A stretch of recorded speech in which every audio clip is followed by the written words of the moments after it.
Ya, Bapak Ibu, semua jemaat yang dikasih Tuhan, pada siang hari ini seperti sudah diumumkan, kita akan kedatangan dua narasumber dari Blessing Community gitu ya, Kak Ella dan Kak Jen. Saya persilakan Kak Ella dan Kak Jen untuk maju ke depan. Kita berikan tepuk tangan. Kak, duduk. Hari ini namanya bincang-bincang, jadi kita santai aja ya, kita bincang-bincang aja. Gimana Kak Jen kabarnya, Kak Ella? Baik Om. Baik ya. Wah, biasanya Kak Ella manggil saya Om gitu ya. Jadi berasa tua banget. Ya saya sebenarnya ketemu Kak Ella sama Kak Jen udah berapa lama ya? Udah 5 tahunan lebih kali ya. Jadi pertama kali waktu itu Ian kan sekolah di Mimi Institute ya, kalau nggak salah Kak Ella dan Kak Jen adalah salah satu pengajar di sana gitu ya. Kemudian walaupun mereka sudah tidak jadi pengajar di sana, waktu itu kita ditawarkan untuk terlibat di dalam kegiatan yang mereka namai Community Blessing Community ya. Nah ini memang satu perkumpulan gitu yang berisi beberapa anak-anak berkebutuhan khusus gitu ya, yang dikumpulkan untuk mengeksplor bakat-bakatnya ya gitu, musik, sempat masak juga ya waktu itu gitu ya. Jadi itu awal mula saya kenal dengan Kak Ella dan Kak Jen ini gitu ya. Oh ya Kak Ella dan Kak Jen, seperti tema kita pada hari ini gitu ya, kita kan mau bincang-bincang tentang anak berkebutuhan khusus nih gitu ya. Sebenarnya apa sih definisi dari anak berkebutuhan khusus itu gitu? Iya.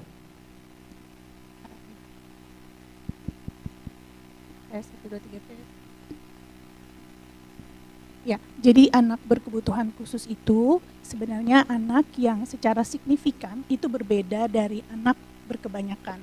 Berbeda dalam hal apa?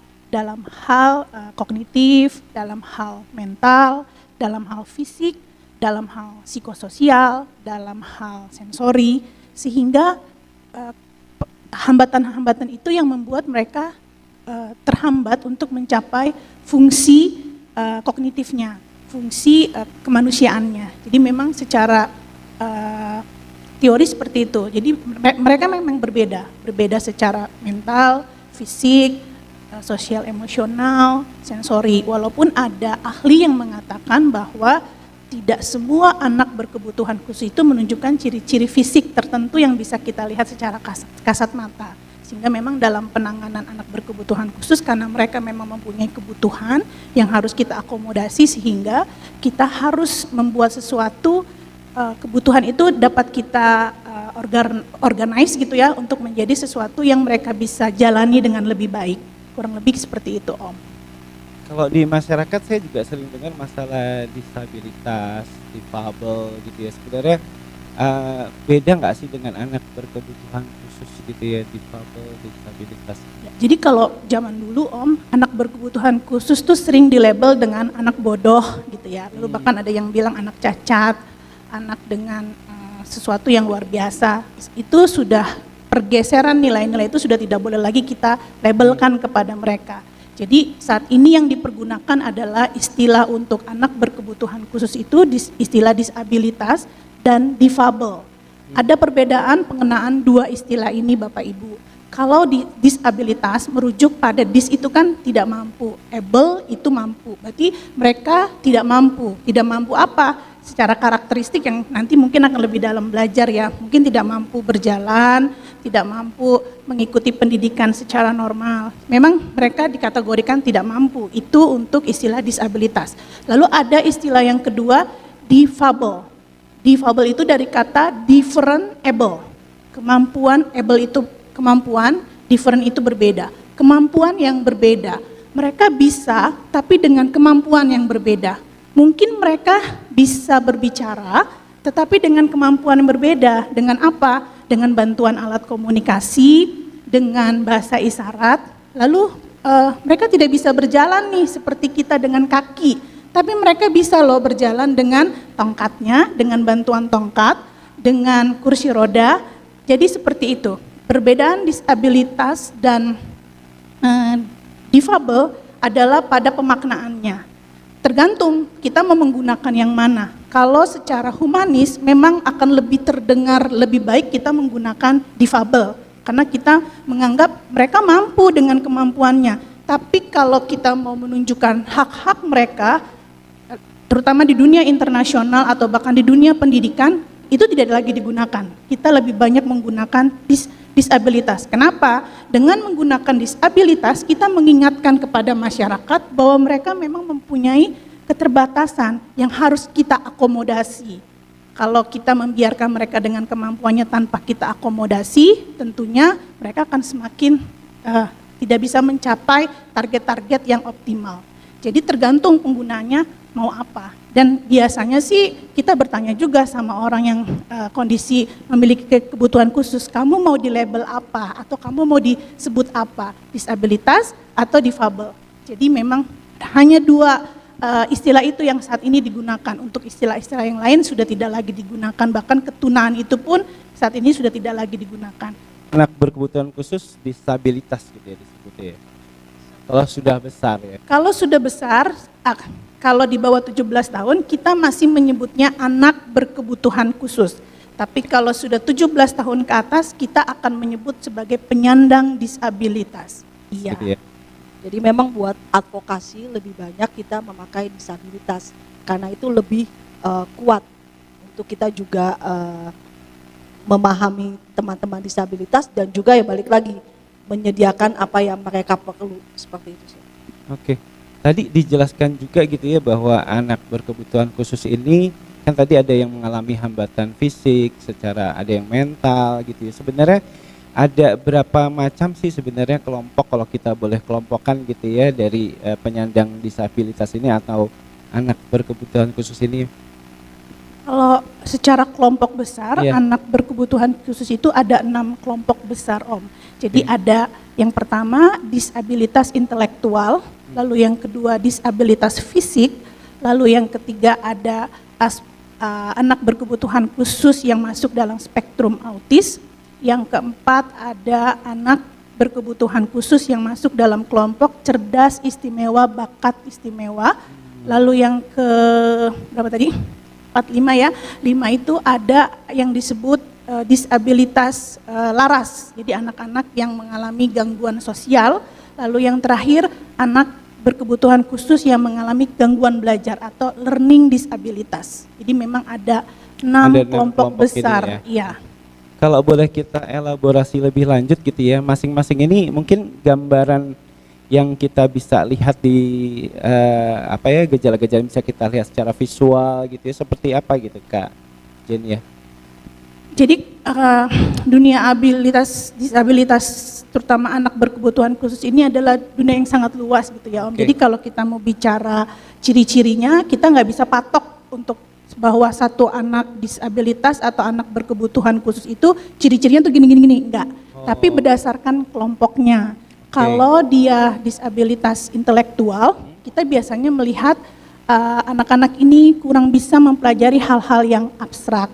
Terus pembelajarannya butuh pengulangan yang berkali-kali. Mungkin kalau kita mengajarkan ke anak-anak kita yang normal, hanya 1, 2, 3 kali bisa ditangkap, tapi buat mereka mungkin bisa berkali-kali kita ajarkan. Untuk yang apa tadi tunagrahita itu ya? Tunagrahita tapi sudah tidak bisa lagi disebut tunagrahita, tapi kita lebih menyebutnya disabilitas intelektual.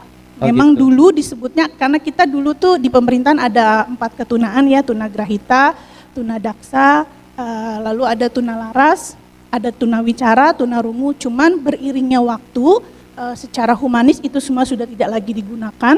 Jadi lebih banyak penggunaan kata disabilitas. Nah untuk yang tunagrahita ini kita masuk ke dalam kelompok disabilitas intelektual. Cirinya yaitu mereka belajarnya lambat, tidak mampu untuk belajar yang abstrak.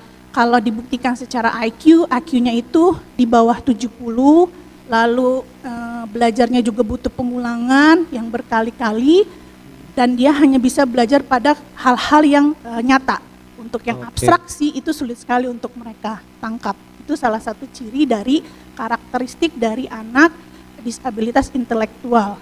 Nah itu tidak bisa kita pakai untuk anak dengan disabilitas kelompok yang lain. Karena berbeda kelompok, cirinya juga akan berbeda.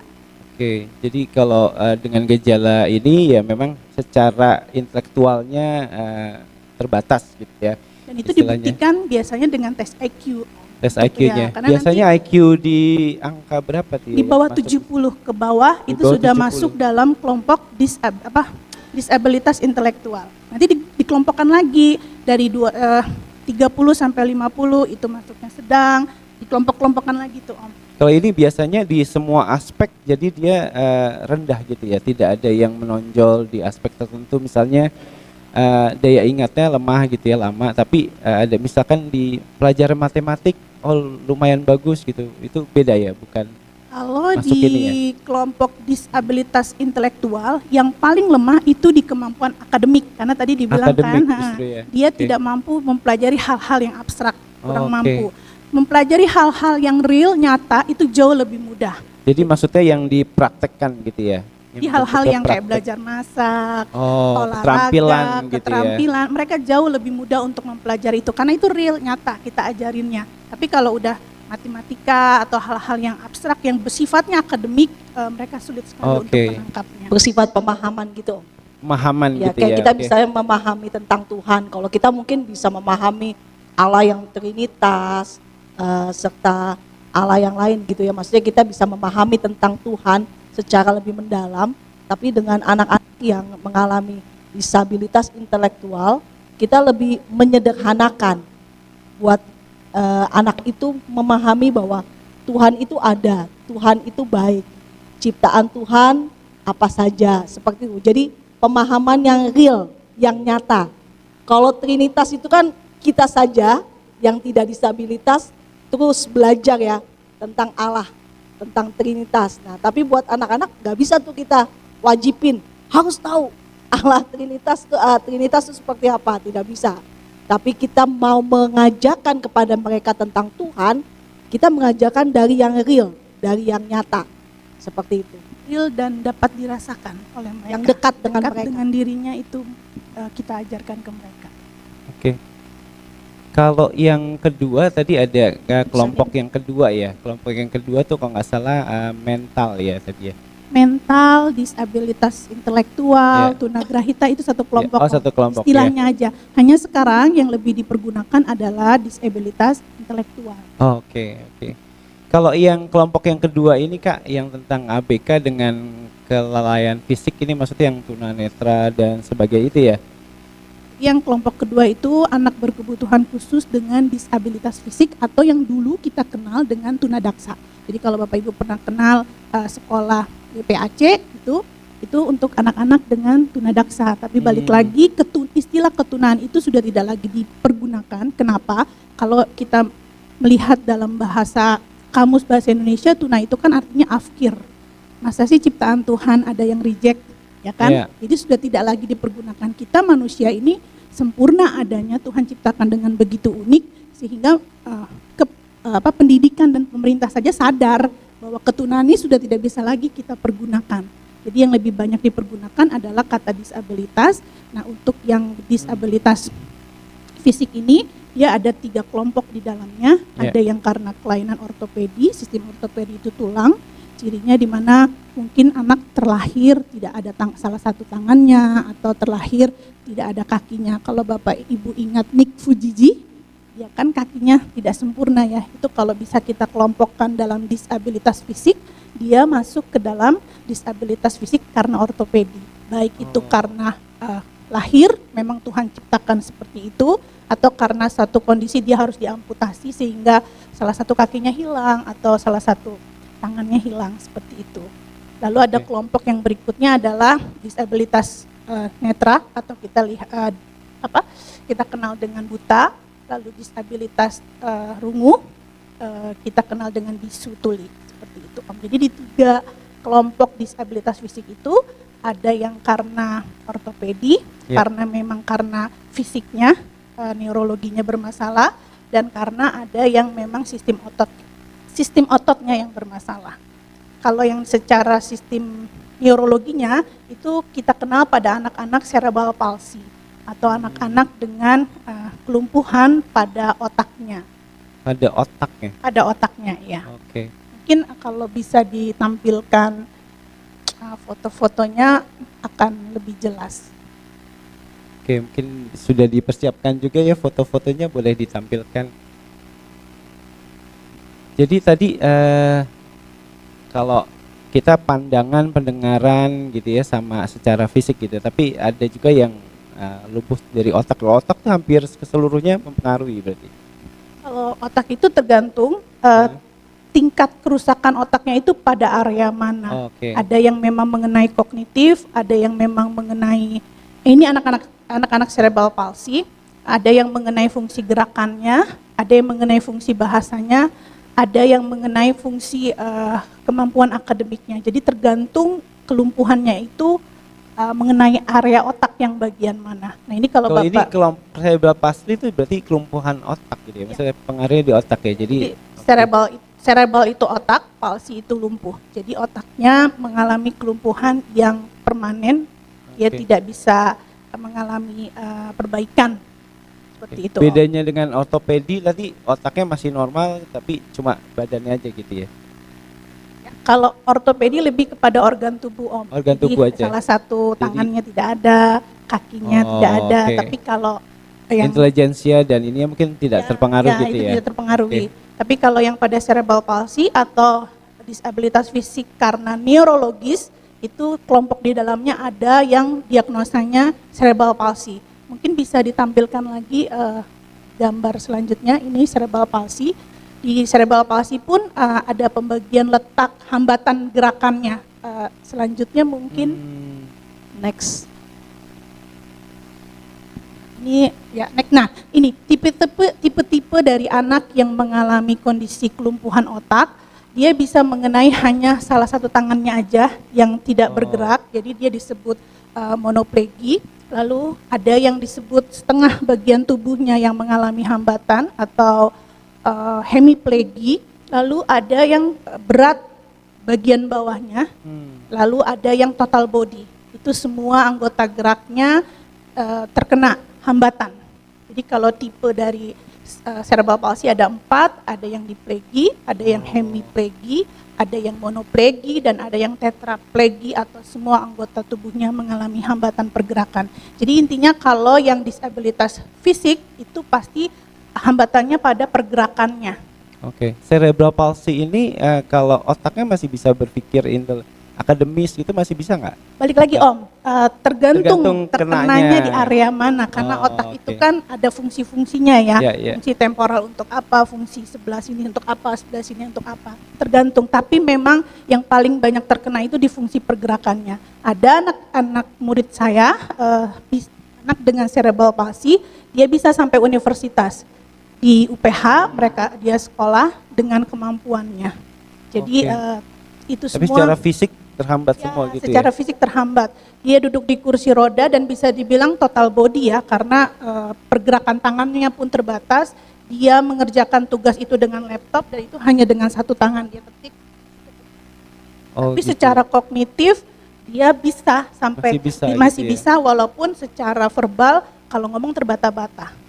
Oke. Jadi dia ngerjain tugas pakai laptop tapi 2 jari gitu aja dan satu jari telunjuk karena itu kaku kan hanya dia kerjakan seperti itu dan dia duduk di kursi roda. Oke. Dan itu bisa lulus universitas ya? Bisa lulus S1 universitas ya? S1 UPH. Ya. Tadi ada kelompok selanjutnya yang kalau nggak salah tadi gangguan belajar ya?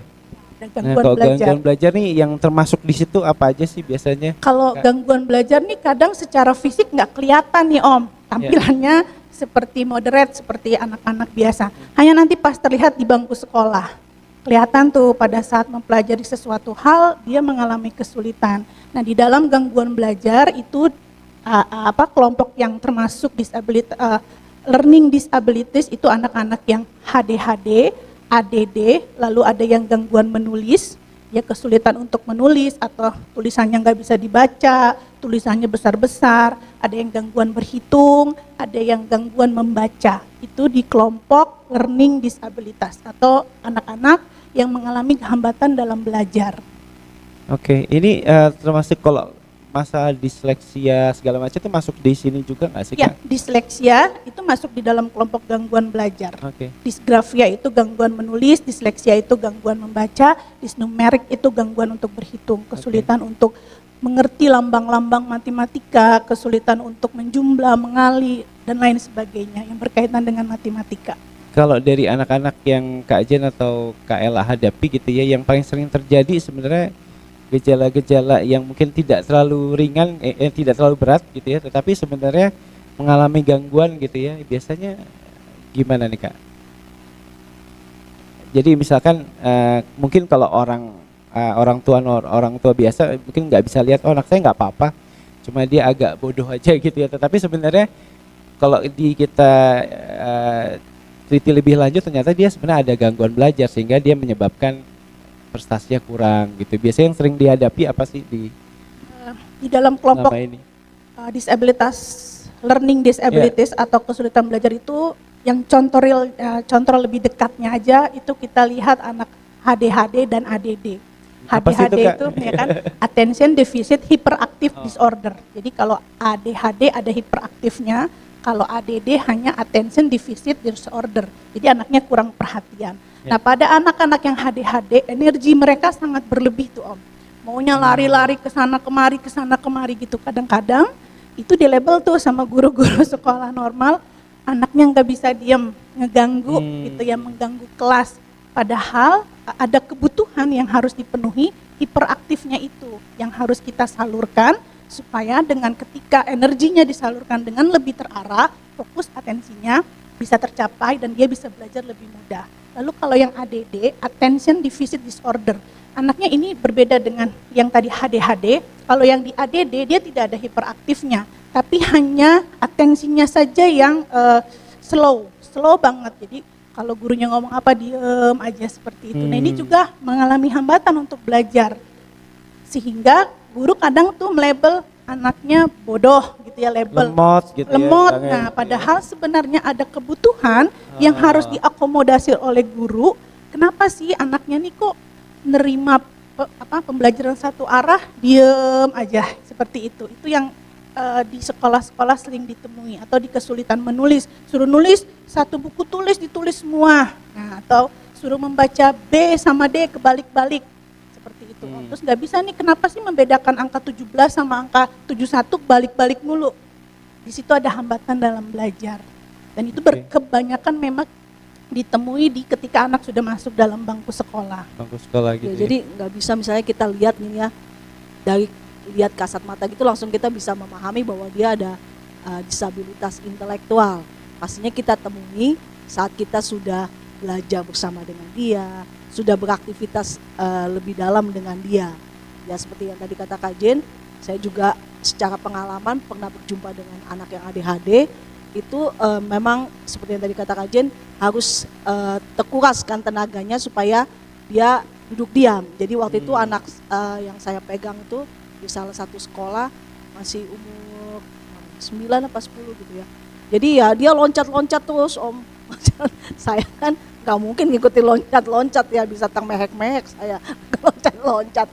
Nah, saya konsultasi juga dengan kajian gimana ini. Kami mencari solusi dengan sebelum sekolah. Jadi saya ajak aktivitas fisik yang cukup berat. Dia naik turun tangga, bawa beban segala macam gitu berapa menit baru masuk ke dalam aktivitas. Tapi memang dalam berapa menit kita harus melakukannya lagi supaya dia bisa belajar lagi dengan baik gitu ya. Karena biasanya ada rentang waktu tertentu mereka udah mulai lagi untuk gerakan tubuhnya untuk meminta lagi untuk bisa dipenuhi energi mereka yang berlebihan seperti itu. Biasanya saya keluarin lagi olahraga lagi, itu bisa 15 sampai 20 menit. Jadi kondisinya seperti itu. Jadi kalau Om bilang secara langsung kita melihat memang belum bisa, tetapi dengan kita beraktivitas, dengan kita belajar bersama dengan dia, jadi ngerti gitu apa kebutuhan anak ini dan apa yang bisa kita siapkan buat mereka. Oke, ini kan kalau untuk penanganan cara belajarnya berarti kan tadi dibuat dia beraktivitas berat dulu sampai capek terus jadi bisa berkonsentrasi. Tapi kondisi ini sebenarnya bisa berkurang nggak sih dengan seiringnya waktu gitu kayak aja. Kalau dipenuhi kebutuhan energinya dan kita buat bahwa kan cirinya itu dia bergerak tanpa tujuan kan Om. Jadi pada saat pemenuhan pun kita kuras yang harus bertujuan. Jadi makin lama mungkin akan makin berkurang kebutuhan itu kan sudah terpenuhi. Seperti tapi kita harus lihat juga nih sensitif. Oh kok nih anak udah nggak mulai konsen, udah mulai banyak bergerak lagi. At least tandanya di otaknya sudah mulai meminta kembali untuk dipenuhi atau disalurkan energinya itu.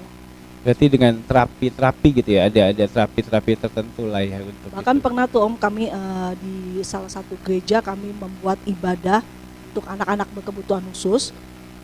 Waktu itu kami belum campur untuk umum, kami masih waktu itu hanya dengan persekutuan wanita ya. Jadi waktu itu kami diberi proyek untuk membuat ibadah anak berkebutuhan khusus. Lalu kami tidak langsung membuat, tapi kami buat tahapan. Kami persiapkan dulu anak-anak berkebutuhan khususnya, kami persiapkan dulu jemaatnya. Karena dua-duanya ini sama-sama akan berjumpa, ya, yang jarang berjumpa. Maka kami harus persiapkan sebelumnya masing-masing. Nah, ada tahapan-tahapan yang kami buat untuk bisa berjumpa anak-anak berkebutuhan khusus yang lebih luas lingkungannya. Nah, di situ kami menemukan salah satu anak yang sama seperti tadi ADHD. Jadi lagi ibadah tiba-tiba dia udah lari ke sound system jumprang-jumpreng gitu ya. Kami waktu itu mensiasatinya memang ada kakak-kakak yang kami berikan edukasi tentang anak berkebutuhan khusus, lalu bagaimana penanganannya, apa yang dilakukan, sehingga pada saat ibadah kakak-kakak ini menjadi sahabat mereka, bukan menjadi orang yang jauh tapi sahabat ini berarti intens ketemu dengan mereka. Jadi waktu itu kami memberi anak kakak-kakak ini kesempatan untuk di luar gereja datang ke rumah membangun relasi, sehingga kakak-kakak ini mengenal anak berkebutuhan khusus itu, sehingga pada saat di gereja anak-anak berkebutuhan khusus ini sudah punya sahabat, sudah punya teman, mereka tidak merasa sendiri. Nah, dengan anak berkebutuhan khusus yang ADHD itu yang lompat-lompat, kakak-kakaknya lah yang ada satu kakak yang mendekati dia, lalu kita bawa keluar. Lagi nyanyi begitu lagi. Dia waktu itu rentangnya sangat cepat. Berapa menit udah lagi udah berapa menit, karena memang tidak terapi ibu bapak. Ibunya tidak memberi terapi yang intens, memang ikut terapi tapi jarang dilakukan karena ibunya punya kesibukan dengan bapaknya. Jadi seperti itu pentingnya terapi, dan yang tadi berkaitan dengan Om bilang bisa gak itu berkurang segala. Oke. Jadi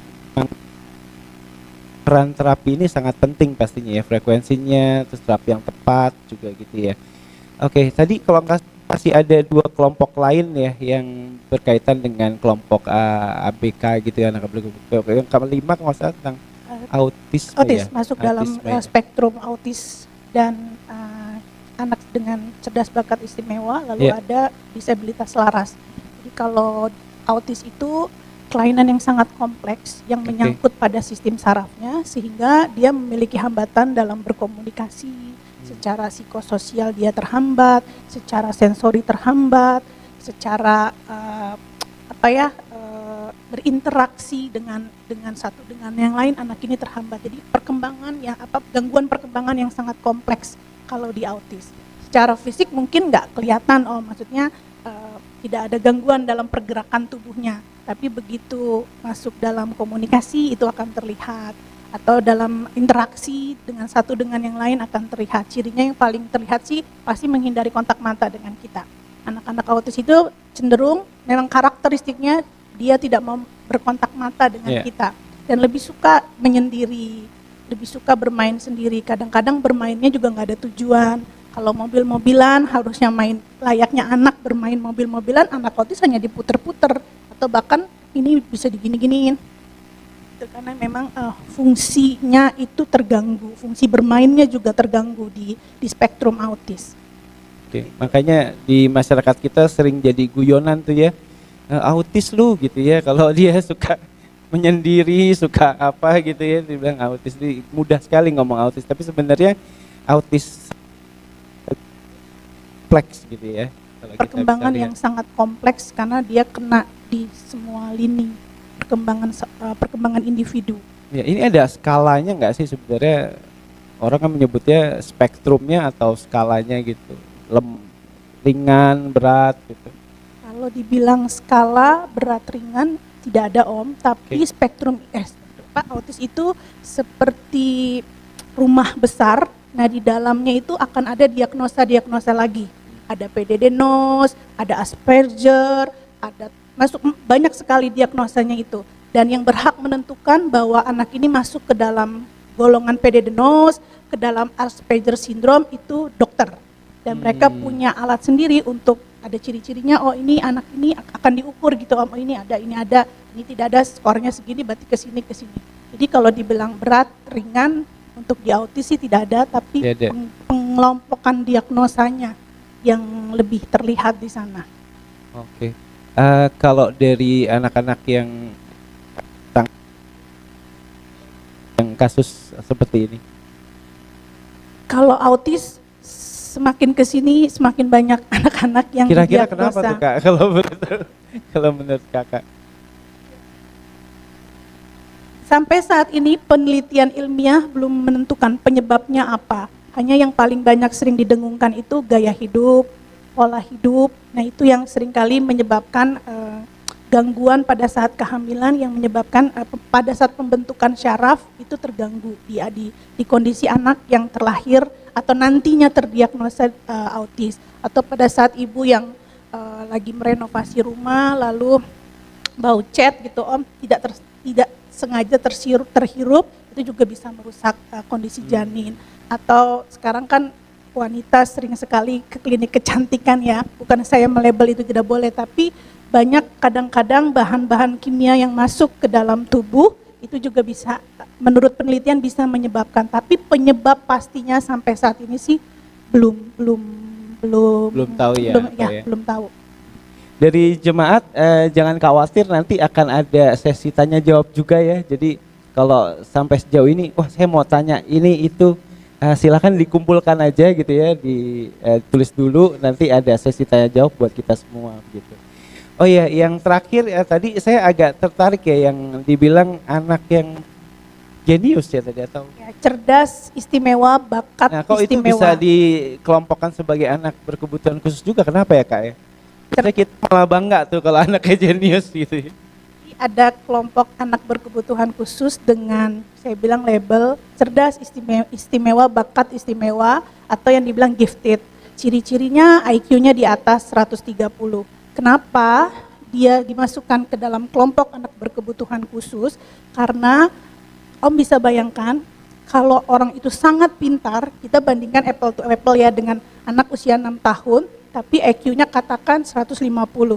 Lalu temannya anak 6 tahun, level IQ-nya standar 90.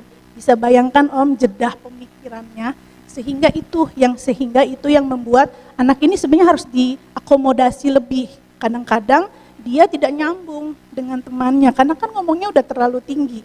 Temannya baru mengerti ini, tapi dia sudah bisa mengerti banyak, dan itu juga kadang-kadang dianggap jadi bermasalah. Ya, kadang-kadang mereka akhirnya sulit untuk bergaul. Berkebanyakan permasalahan pada anak-anak yang cerdas, istimewa, bakat istimewa, mereka sulit bergaul karena merasa tidak diterima nih sama kelompok umurnya ya Om. Nah, kalau Bapak Ibu mungkin pernah dengar berita ada anak usia 7 tahun, dia sudah bisa sampai S3 di Universitas Stanford kalau aku nggak salah, tapi aku lupa namanya. Nah, itu termasuk dalam cerdas, istimewa, bakat istimewa.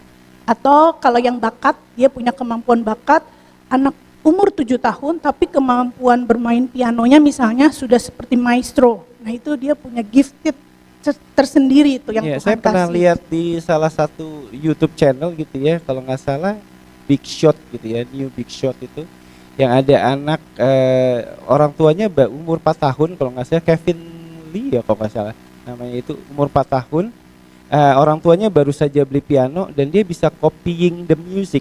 Jadi dia hanya hearing dan dia bisa mainkan itu. Jadi hanya dalam waktu kalau nggak salah 3 atau 4 bulan dia bisa memainkan komposisi-komposisi klasik yang cukup complicated gitu. Jadi itu mungkin termasuk juga ya anak-anak seperti itu ya. Termasuk gifted, kelompok Gitu anak ya. yang berbakat. Jadi permasalahan mereka pada interaksi sosial sih Om. Jadi kadang-kadang mereka bisa ngajarin gurunya. Kalau gurunya nggak sadar, nih anak dengan label-label gimana lah. Padahal pemikiran mereka jauh. Jangan-jangan IQ gurunya aja di bawah anak Oke. ini. Sehingga Kalau memang anak seperti itu semangat.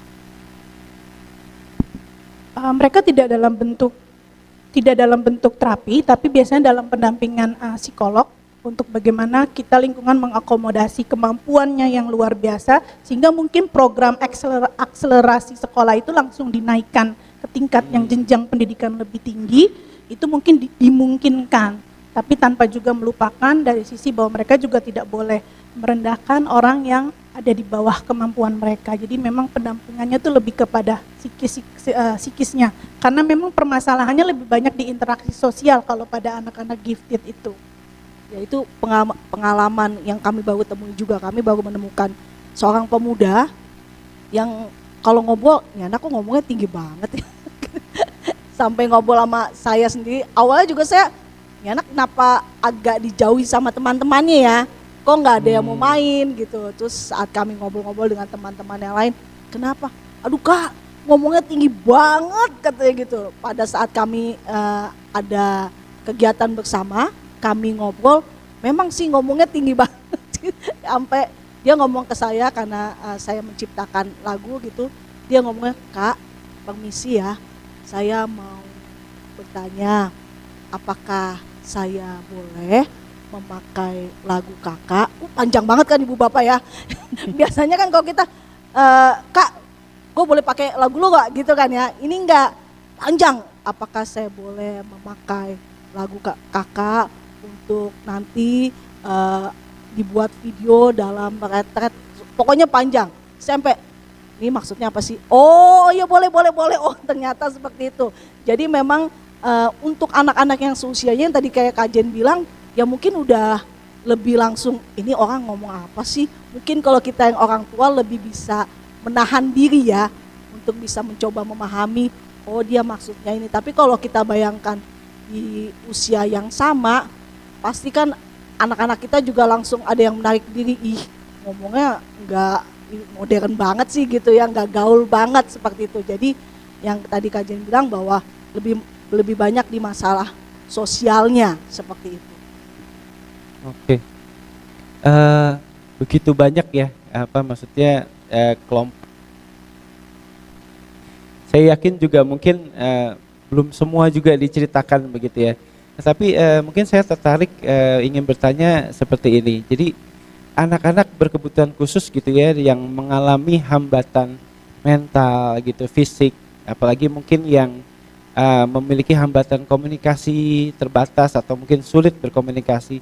Sebenarnya yang ada, saya kadang suka penasaran yang ada di kepala mereka sebenarnya apa sih gitu ya. Biasanya curhat, kalau kita normal kan kita curhat ya, mungkin mereka kan susah ya curhat gitu ya. Biasanya curhatan yang tidak keluar gitu ya dari mereka tuh, tapi sebenarnya ada gitu ya. Itu apa sih Kak Ella, Kak Jen, mungkin ada pengalaman dengan anak-anak yang di terapi gitu ya? Kalau untuk tahu apa yang ada mereka rasakan, kita pun kadang memahami kan, walaupun kita bisa berkomunikasi tapi kita memahami. Yeah. Tapi kalau untuk pada anak berkebutuhan khusus, penting sekali di awal kita harus menemukan cara mereka berkomunikasi seperti apa. Okay. Bapak Ibu harus membedakan antara bicara dan berkomunikasi. Kalau bicara bisa saja tidak berkomunikasi. Banyak anak-anak dengan spektrum autis mereka bisa berbicara tapi nggak ada meaning. Misalkan mereka ditangkap dari TV ada iklan kecap ABC, Indomie.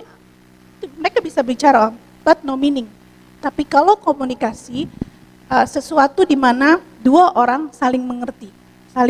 Saya mengerti maunya Kak Ella mengerti maunya saya. Sehingga memang penting sekali ketika kita mendapati dalam keluarga kita atau dalam komunitas kita ada yang berkebutuhan khusus, kita tahu strategi berkomunikasi mereka dengan apa, bukan berbicara.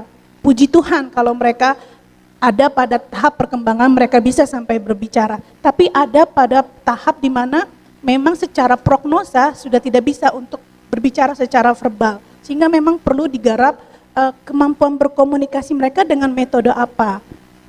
Pertama kali kalau kita mau belajar berkomunikasi, mulai dengan ya tidak. Mereka mengerti maunya apa sih, ya tidak. Cukup dengan, kalau tidak bisa menunjuk, cukup dengan tatapan mata, kita berikan kartu, ya tidak. Misalkan, kamu hari ini mau makan, ya tidak. Hanya sekedar itu. Itu terus dibangun sampai pada bertemu dengan satu metode komunikasi yang tepat untuk anak ini. Satu murid saya, Olivia, dia di kursi roda, diagnosanya kelainan kromosom dan dia double handicap, dia juga masuk dalam kelompok cerebral palsy. Anak ini nonverbal, tidak bisa berbicara. Tetapi dari perjalanan anak ini mendapat terapi dan disekolahkan oleh orang tua, kami tim mencari jalan bagaimana kita mengerti dia dan dia mengerti kita, yang tadi Om bilang ya, dia bisa mencurahkan isi hatinya. Olivia berkomunikasi dengan satu metode yang bernama facilitate communication. Jadi dia berkomunikasi dengan menggunakan iPad dan dia difasilitasi dengan seorang fasilitator, dalam hal ini guru-gurunya yang saat ini sudah terbiasa dengan Olivia, dengan saya, dengan Kaela, dengan guru-gurunya di sekolah. Dia berkomunikasi dan dia bisa menyampaikan apa yang ada di hatinya. Nah, nanti Bapak Ibu mungkin bisa lihat, dia bahkan saat ini sudah menciptakan, sudah membuat buku. Dan di dalam buku ini banyak sekali curhatan-curhatan dia, bagaimana dia memandang hidup, bagaimana dia memandang keluarga, bagaimana dia memandang alam ini. Jadi penting sekali ketika kita memiliki keluarga, kerabat, atau komunitas yang memiliki anak berkebutuhan khusus, temukan jalan berkomunikasi dengan anak ini seperti apa, sehingga kita mengerti maunya anak ini dan maunya kita. Memang standar masyarakat, balik lagi Bapak Ibu, anak ini harus bicara, harus dikejar mati-matian, walaupun secara prognosa dokter di batas tertentu kita kan sudah tahu kayaknya kemampuan bicaranya sudah tidak bisa lagi dikembangkan, sehingga kita harus cari cara untuk dia bisa berkomunikasi dengan kita, karena itu jauh lebih penting. Kita nggak usah bicara kalau kita misalkan mau ngasih kode ke orang, gitu kan kita ngerti ya Om, oh itu tandanya suruh lihat ke situ gitu. Itu komunikasi. Jadi memang harus membedakan antara batasan berbicara dan komunikasi. Dan pada anak-anak berkebutuhan khusus, komunikasi itu jauh lebih penting. Oke, ini kalau buku. Iya, jadi Om kalau Om tadi bilang bisa curhatan, bisa Om. Itu anak-anak kami bertiga tuh, bisa curhat Om. Anak kami, Sylvie, Rahel, Steffi, kami ajak ngobrol dengan bahasa yang sederhana ya. Bukan berarti lalu kami ajak ngobrol politik ya Ibu Bapak ya. Balik lagi dengan kemampuan mereka masing-masing. Misalnya tentang cowok, kita suka ngobrol-ngobrolin. Kamu suka gak sama cowok itu? Cakep gak? Cakep gitu. Sama ini banding siapa gitu. Jadi soal curhat mah pasti bisa Om curhatan. Ya. Karena kan dia manusia yang sama punya seperti perasaan kita. juga ya, punya gitu perasaan, ya. sedih. Pernah sekali saya juga sedikit keras terhadap Rahel. Dia keluarinnya adalah dengan jadi bingung mainnya. Kok nih anak biasanya latihan bisa, kenapa hari ini banyak salah ini? Terus aku ngobrol sama papa mamanya, kenapa ya Om Tante? Terus kata Kak Jen, mungkin tadi karena kamu tegur dia agak keras. Dia nggak bisa ngungkapin, tapi dia jadi orang salah tingkah, senewen gitu ya, jadi bingung. Ya itu termasuk curhatan kan, cuman mungkin Rahel tidak bisa membahasakannya kepada saya seperti itu. Jadi Ibu Bapak bicara soal teman-teman disabilitas, bukan berarti mereka nggak bisa, nggak punya hati atau nggak punya perasaan yang sama seperti kita. Mereka ini juga punya perasaan yang sama, sedih, marah, lalu juga galau, ya. Steffi itu biar kata cuma satu kalimat atau dua kalimat yang dia ungkapkan, tapi dia bisa menunjukkan kalau dia mau nggak mau. Sylvie juga dengan Rahel seperti itu. Jadi sama saja kita punya perasaan yang sama, teman-teman disabilitas juga sama seperti Olivia. Saat kita ngobrolin, kalau dia memang IQ-nya sama dengan seusianya, hanya masalah di cerebral palsy ya Kak. Jadi memang kita banyak ngobrol sama dia, misalnya soal politik. Ibu Bapak kalau ngeliat anaknya pasti mikirnya, apa benar sih? Nah itulah kecenderungan kita ya, selalu tidak percaya. Selalu merasa bahwa anak ini apa benar sih? Dan kami sering Om mendapat statement gitu ya dari orang tua yang lain, orang tua murid yang lain. Itu bukan, dia kan tadi kayak Kak Ajen bilang, dia pakai alat bantu untuk berkomunikasi di mana tangannya kami pegang. Jadi tangannya kami pegang arahkan seperti ini karena dia memang belum mampu. Jadi dia yang menunjuk sendiri. Menunjuk ke arahnya juga ibu bapak, bukan berarti langsung benar misal ke huruf A, enggak. Ada kadangnya dia cuma apa ya Kak? Gitu, seperti itu. Nah tapi yang saya mau bilang adalah seringkali orang tua lain yang tidak memegang suka ngomong gini ke kami. Itu kakaknya kali yang bikin supaya tangannya ngarahin ke A. Itu sedih loh ibu bapak. Karena apa? Karena ibaratnya orang tersebut tidak percaya sama ini. Trustnya tidak ada. Padahal balik lagi kayak kata Om tadi, apa mereka bisa curhat? Curhat bisa, tapi semana kita percaya bahwa anak ini mencurahkan apa yang dia rasa, mencurahkan apa yang dia ingin katakan. Mungkin bukan dengan anak berkebutuhan khusus atau dengan teman-teman disabilitas saja ya. Menyangkut Hari Anak Nasional, bukankah kita juga sebagai orang yang dewasa seringkali menyepelekan orang-orang yang di bawah kita umurnya dengan mengatakan, lo tahu apa sih, gue lebih tahu. Nah seperti itu juga yang sering kita alami dengan teman-teman disabilitas. Kita mulai ragu dengan komunikasi mereka, kita mulai ragu dengan apa yang mereka ucapkan. Karena buat kita, mereka nggak tahu kali. Padahal seringkali kita juga justru banyak belajar dari mereka. Seperti itu Ibu Bapak. Tambahan kali ya Om, saya belajar dari Rosemary yang menemukan metode facilitate komunikasi ini. Dia berkata, semakin kita tidak percaya dengan anak ini bahwa mereka mampu, anak ini akan semakin berasa mereka tidak akan mau berkomunikasi dengan kita. Karena banyak kejadian dengan guru-gurunya tuh lancar komunikasi apa aja. Tapi begitu dengan papa, mama, justru orang-orang terdekat, mereka nggak mau mengungkapkan isi hatinya dan diem aja tangannya. Karena yang tadi dijelaskan sama Kak Ella, facilitate komunikasi itu kita hanya memfasilitasi, kita sebagai fasilitator. Setiap gerakan itu datang dari anak. Lalu kita tarik mundurnya itu dari kami fasilitator untuk memberi waktu buat dia berpikir habis ini mau ke arah mana. Nah, menurut Rosemary, semakin kita tidak percaya dengan anak ini, maka anak ini semakin tidak mau berkomunikasi dengan kita. Sama sih sebenarnya dengan kita ya Bapak Ibu. Kalau kita udah nggak dipercaya, ya udah sih, lu kan nggak percaya sama gue, terserah sama gitu. Aja sama aja ya. Seperti itu. Jadi pertama, trust dulu sama anak ini, trust dulu dengan kemampuan anak ini bahwa apapun yang dikeluarkan oleh anak ini itu memang udah datangnya dari anak dan kita hargai. Termasuk pendapat-pendapatnya Om. Kadang-kadang waktu kami berdiskusi dengan Olivia, kadang-kadang pendapatnya pun di luar nalar kami dan kadang-kadang harusnya nggak gitu Olive. Sering kami berdebat tapi kami saling menghargai. Ini proses pembuatan bukunya berapa lama nih Kak? Proses pembuatan buku ini sebenarnya tidak disengaja Bapak Ibu. Jadi karena Olivia sudah punya kemampuan berkomunikasi pada tahap yang tinggi, dia sudah bisa spelling. Karena kalau untuk di metode FC ada tahapannya Om, dari belajar ya tidak, lalu memilih kata, lalu menyusun kalimat yang panjang, membuat cerita pendek. Nah Olivia ini sudah bisa pada tahap tinggi, sudah pada level tinggi, hanya satu tahap lagi dia bisa mandiri. Tapi balik lagi kalau secara prognosa, untuk dia mandiri berkomunikasi dengan menunjuk seperti salah satu murid saya itu, sampai saat ini sulit gitu ya Om dengan kemampuan motorik dia, jadi memang masih difasilitasi. Sebenarnya tidak sengaja, jadi pada saat belajar dia hanya, Olivia hari ini kita belajar yuk tentang coba kamu apa sih yang kamu rasakan, dia tulis, lalu saya kumpulkan tuh Om, apa yang dia tulis itu saya kumpulkan. Kalau kita lagi belajar tentang buaya, sebenarnya apa sih yang kamu lihat tentang buaya, saya kumpulkan. Lalu saya tantang Olivia,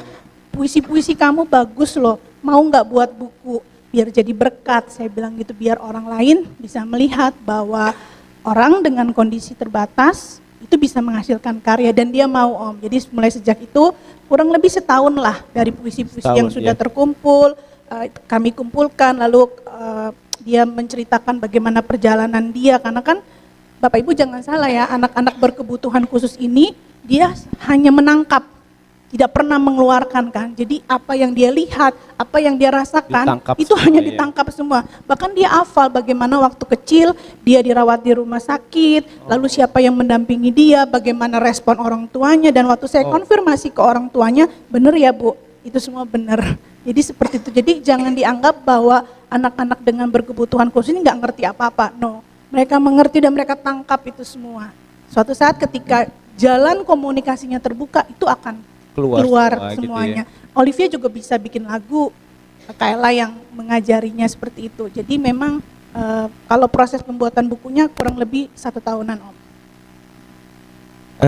Baik, ini pembicaraannya kita makin luar biasa gitu ya. Mungkin setelah ini saya ada persembahan pujian juga ya dari Community Blessing, mungkin sambil dipersiapkan boleh.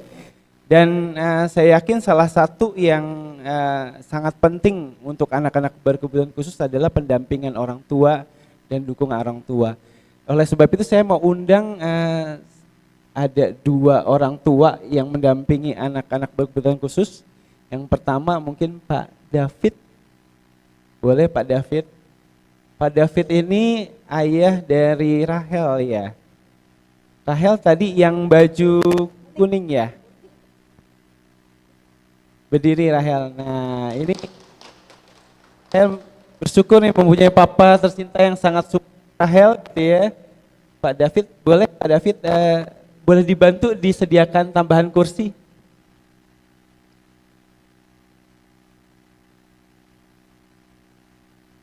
Lalu yang kedua dari jemaat kita juga saya mau undang Ibu Mutiara ya. Ibu Mutiara silakan. Ya kita semua sudah kenal Bu Mutiara ya.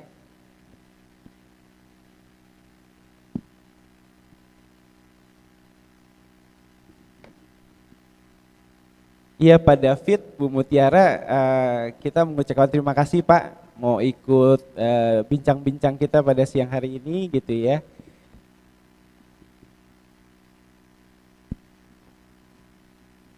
Iya mungkin satu pertanyaan mungkin pertama ke Pak David ya Pak David. Mungkin sebagai orang tua gitu ya yang memiliki anak berkebutuhan khusus, perasaannya gimana sih Pak sebenarnya, terus cara menghadapinya gitu ya, gimana Pak, boleh sedikit cerita mungkin Pak? Ya, anak kami yang paling tua Rahel yang baju kuning ya. Dia kalau di observasi dia itu slow learner dan IQ-nya di bawah 70. Di bawah 70 ya. Pada waktu itu saya sekolahkan anak-anak itu di sekolah-sekolah khusus juga ya. Pertama dari SD kelas 0 sampai ke SD kelas 5 itu sekolah standar umum. Tapi pas waktu dia mau masuk ke kelas 6, biasanya SD yang paling sulit itu kelas 5 tuh. Ya. Jadi kami pindahkan ke sekolah khusus. Ya. Memang anak kami apa yang dikatakan oleh Jane itu secara akademis kurang ya. Jadi matematikanya lemah gitu. Misalnya angka 10 sama angka 5 besaran mana? Angka 5 misalnya. Atau tangan kiri, tangan kanan kadang-kadang suka salah ya. Tapi kalau untuk daya ingat ya, daya ingat tuh sangat luar biasa gitu. Ya, selalu mengingat kalau saya ke tempat-tempat jauh yang udah 10 tahun yang lalu, dia ingat dulu kita pernah ke sini gitu. Terus ayat-ayat Alkitab yang penting dia juga hafal. Ya, ada 20 ayat Alkitab dia hafal ya. Kemudian kemarin itu saya ngeliwatin tanah kusir, itu kan kuburan tuh ya. Pas waktu dia lihat, oh ini kuburan tanah kusir ya, dia bisa nyebutin artis-artis yang dikubur di situ. Oh gitu Pak? Iya, Wah, luar disebutin biasa. si A, si B, saya sampai kaget gitu. Carinya dari mana Pak? Informasinya dapat dari mana tuh Pak? Ya kalau melihat ada berita, dia simpan di memori dia, tapi kalau dia pas ketemu itu connect, dia langsung bicara gitu. Oke. Iya. Dan yang uniknya anak saya ini boleh disebut sebagai panggung gembira di rumah. Oh, Memang si Rahel ini dia sangat lebih kuat di fobia ya. Fobia itu rasa malu, takut gitu.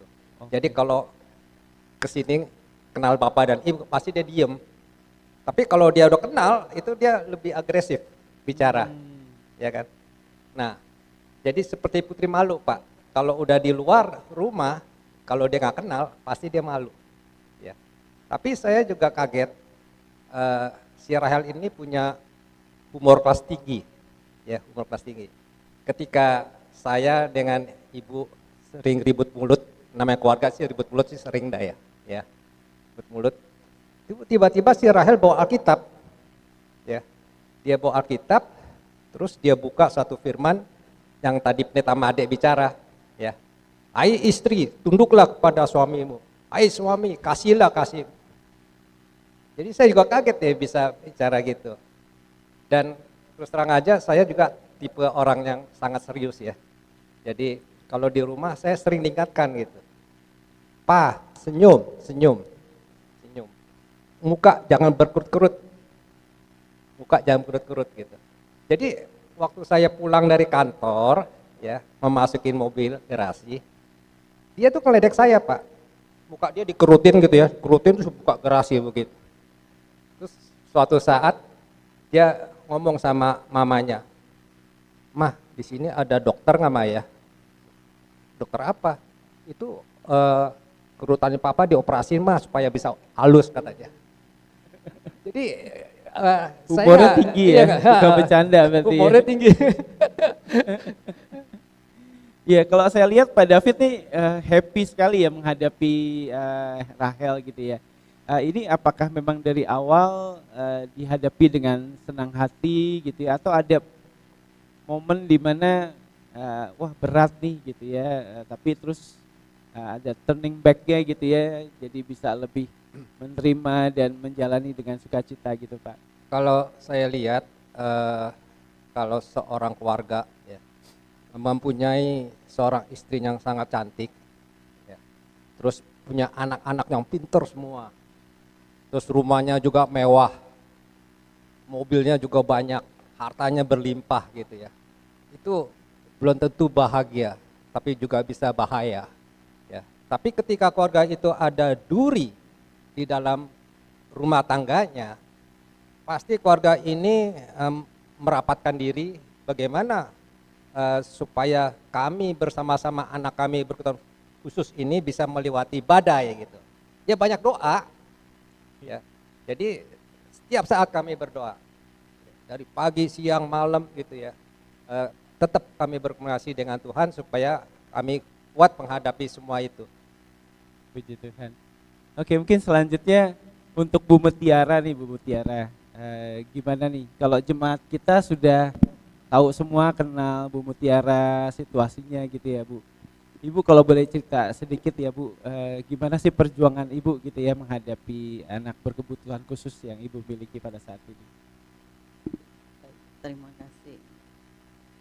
Awalnya ya kalau saya bilang Obed ini dia itu dari umur 5 bulan itu sudah step. Step ya. Jadi mungkin pengurusannya beda dengan anak-anak yang baru kena 2 tahun, setahun baru kelihatannya. Nah kalau Obed ini selama 1 sampai 2 tahun itu panas terus. Jadi nggak bisa apa-apa. Jadi pokoknya rumah sakit, keluar rumah sakit gitu terus. Karena panas tingginya itu nggak turun. Jadi dibilang dokter, di bawah otak kecilnya itu ada cairan, tapi bukan hidrosefalus itu ya, bukan yang buat kepala besar, bukan. Tapi kata dokter itu bisa hilang dengan sendirinya, makanya dulu itu nggak dianjurkan untuk operasi, untuk menyedot cairan di dalam kepalanya itu. Nah, tapi puji Tuhan dengan berjalan waktu mulailah berkurang, tapi itu semua pengaruhnya memang berat.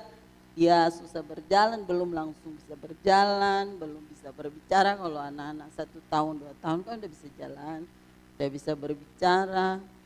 pokoknya gangguan lah sampai dia di umur 7 tahun itu baru bisa jalan. Jadi 5 tahun ke atas itu baru ada mulai perkembangannya, dia bisa merangkak, bisa pokoknya perjuangannya sangat payah ya untuk mengurus Obed itu sebenarnya. Tapi puji Tuhan ya dengan kekuatan dari Tuhan ya. Kalau dibilang saya tidak sanggup atau kenapa Tuhan kasih anak itu seperti itu kepada saya. Tapi karena Roh Kudus kali, karena suka mendengar firman Tuhan. Sebenarnya saya udah bilang itu bukan anak saya, kalau dibilang ini dari keluarga, dari apa, nggak ada yang seperti itu. Nah, dalam hati saya juga sudah saya bilang, Tuhan kenapa titipkan anak seperti ini, saya tidak sanggup. Kalau seperti ini anak-anak yang lain kok bisa normal gitu. Tapi ya mungkin karena saya dekat dengan Tuhan, saya bisa siap ya menerima. Bukan senang saya menerima pertama ini, saya belum bisa menerima hal seperti ini sebenarnya. Bisa jadi saya setiap hari emosi, marah, karena dengan keadaan dia dan banyak orang melihat dia itu saya jadi malu. Karena kenapa? Belum kuat firman Tuhan di dalam hati saya, kenapa dikasih saya anak seperti ini. Nah, dengan berjalan waktu saya mengiring Tuhan, akhirnya saya boleh menerimanya. Dan saya bersyukur pada saat itu karena saya boleh menerimanya. Saya boleh menerima, melihat tatapan orang ini semua saya bisa terima kalau mereka melihat anak saya. Kenapa? Karena saya bilang ini ciptaan Tuhan bukan ciptaan saya. Semua orang juga nggak ada yang mau anaknya seperti ini. Tetapi karena hati saya sudah siap menerima anak saya seperti ini, maka saat ini juga saya bersukacita bahagia membawa dia dimanapun, perkumpulan, keluarga apa, saya tidak malu membawa dia. Itu kuncinya saya bisa menerima dia. Tapi kalau saya malu bawa kemana-mana, berarti saya belum siap menerima dia. Jadi puji Tuhan saya bahagia sekarang. Walaupun dilihat orang banyak anak saya jelek atau apa, saya hanya bilang, Tuhan terima kasih. Soalnya di mana kita bawa dia ini, anak-anak yang lain pasti mata tertuju kepada dia. Ya kan, jadi hati seorang ibu atau orang tua pasti ada sedikit yang tidak enak.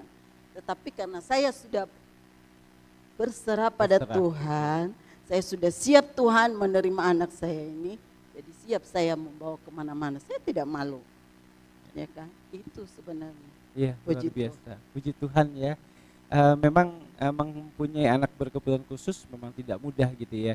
Dan beberapa orang gitu yang sempat cerita juga ke saya gitu, termasuk saya gitu ya.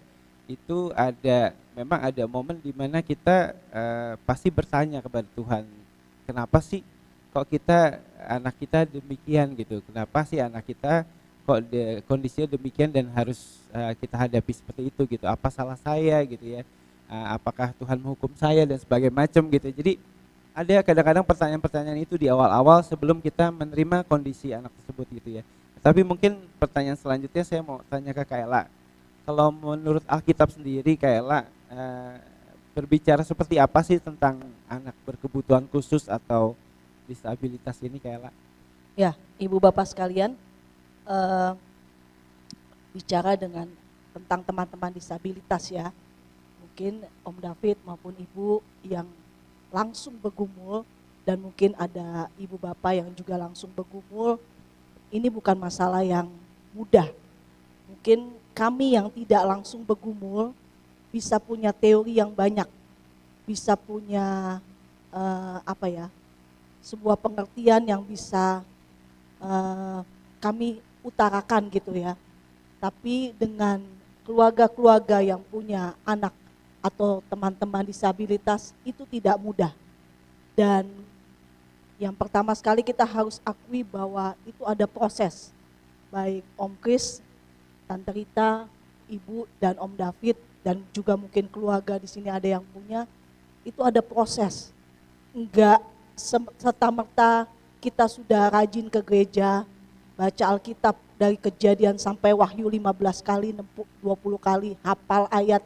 Lalu saat Tuhan memberikan anak disabilitas, lalu kita bilang, Tuhan makasih ya. Gak mungkin. Pasti ada pertanyaan seperti ibu, ada goncangan yang Tuhan, kenapa aku? Tuhan, kok Tuhan memberikan yang seperti ini? Seperti tadi ibu bilang, kok yang lain normal, kok anak saya tidak? Banyak pertanyaan yang timbul, banyak pertanyaan yang kita tanyakan pada Tuhan. Bahkan mungkin ada yang marah dalam waktu-waktu tertentu ya, marah. Karena itu kita emosi, kita manusia, kita tahu kita punya keterbatasan, kita punya kerapuhan, kita punya emosi yang kita nggak tahu nih maksudnya Tuhan apa, arti yang Tuhan berikan buat kita ini apa. Tapi kita juga tidak boleh lupa bahwa keterbatasan kita ini, kita yang manusia penuh dengan keterbatasan, kita harus sadar betul bahwa Tuhan memberikan kita sesuatu bukan dengan iseng-iseng. Bukan dengan nyoba-nyobalah berikan anak ke Om David deh yang disabilitas. Enggak. Ibu Bapak, apa yang membuat kita sulit menerima teman-teman disabilitas? Seringkali Ibu Bapak, standar dunia, standar manusia, kata normal dan tidak normal itu sangat kerekam.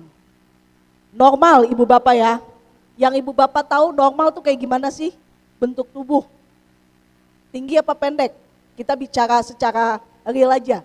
Kalau bentuk tubuh yang dikatakan normal, tinggi apa pendek Ibu Bapak? Tinggi ya. Ini bicara normal ya. Rambutnya panjang apa pendek? Panjang ya. Putih apa hitam? Kayak saya hitam banget nih. Putih apa hitam? Putih. Maka standar kita nih di kepala kita Ibu Bapak ya. Yang normal itu yang punya 2 kaki, 2 tangan, mata melihat, mulut bicara, rambut ya panjang, cantik, tinggi, apalagi putih. Ya kayak saya begini mah kayak bola bekel, gak normal dibilangnya. Ya tinggal dilempar aja gitu ya, kegendutan. Itu yang ada di kepala kita. Sehingga kita melabel segala sesuatu, bukan segala satu, melabel sahabat-sahabat kita yang disabilitas itu menjadi tidak normal. Dari apa? Dari bentuk tubuh terutama. Bentuk tubuh itu melabel sedemikian rupa.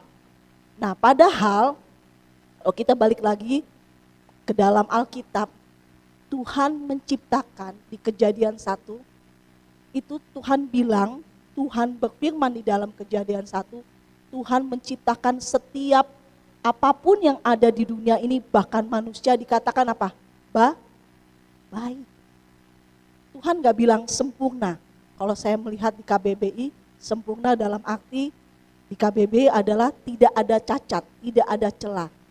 Tuhan gak bilang sempurna, tapi Tuhan bilang baik. Berarti apa? Baik bukan menurut standar manusia. Bukan standar kita tuh tadi. Oh Tuhan ciptain cantik kayak siapa yang udah nonton film Barbie? Saya udah. Ya, Barbie itu kan cantik. Tinggi, ya kata ibu, tinggi, rambutnya panjang. Maka semua yang ada di dunia ini harus kayak Barbie. Enggak Ibu Bapak. Kita ini bukan Tuhan. Tapi kita mau orang yang tercipta di sekeliling kita ini adalah orang-orang yang kayak Barbie. Tinggi, cantik. Makanya kalau dalam pernikahan juga ambil yang bibitnya bagus katanya ya. Salah satunya adalah kegantengan dan kecantikan. Seperti itu. Kita lupa, sekali lagi Tuhan ciptakan kita dengan baik. Baik menurut siapa? Bukan baik menurut Ella, bukan baik menurut Jane, bukan baik menurut Om David, tapi baik menurut Allah, menurut Tuhan. Apakah kita tahu baik menurut Allah tuh kayak gimana? Apakah Allah punya konsep Barbie? Mungkin enggak ya, karena belum ada waktu itu. Ya. Tapi Tuhan ciptakan kita itu enggak ini loh Ibu Bapak, enggak iseng-iseng. Misalkan Tuhan ciptakan Olivia, saya ambil angkat anak kami. oh gak bisa jalan lah ya, gak usah lah iseng-iseng lah gue kasih. Enggak, Tuhan ciptakan Steffi yang berbeda, enggak iseng. Tapi kita boleh percaya bahwa yang namanya pencipta itu kan punya hak untuk menciptakan apa yang dia mau. Karena apa? Karena yang pencipta itu tahu yang baik bagaimana, yang harus dia taruh di dalam dunia untuk kita juga semakin melihat bagaimana rupa Allah itu seperti apa. Kalau semuanya cantik, semuanya ganteng seperti Barbie, seperti Ken, maka kita nggak pernah sadar tuh bahwa Allah itu juga adalah Allah yang tidak sempurna. Kita selalu melihat Allah tuh dengan kemaha-ilahiannya. Tapi kita lupa juga bahwa Allah adalah Allah yang juga tidak sempurna. Sehingga dikatakan bahwa Tuhan menciptakan kita dengan baik. Itu menjadi salah satu landasan yang sangat mendasar untuk kita pahami bahwa teman-teman disabilitas ini sama kok kayak aku, sama kayak ibu bapak. Jangan melihat mereka rendah, jangan melihat mereka kelas 2, jangan melihat mereka bahwa mereka bukan apa-apalah. Enggak, kita membutuhkan mereka, mereka juga membutuhkan kita. Kita belajar dari mereka, mereka juga belajar dari kita. Yang dikatakan normal ini. Ibu bapak, pengalaman saya, Om, kami punya anak di salah satu sekolah tempat kami dulu bekerja. Itu anaknya terapi hanya tidur saja, dia cerebral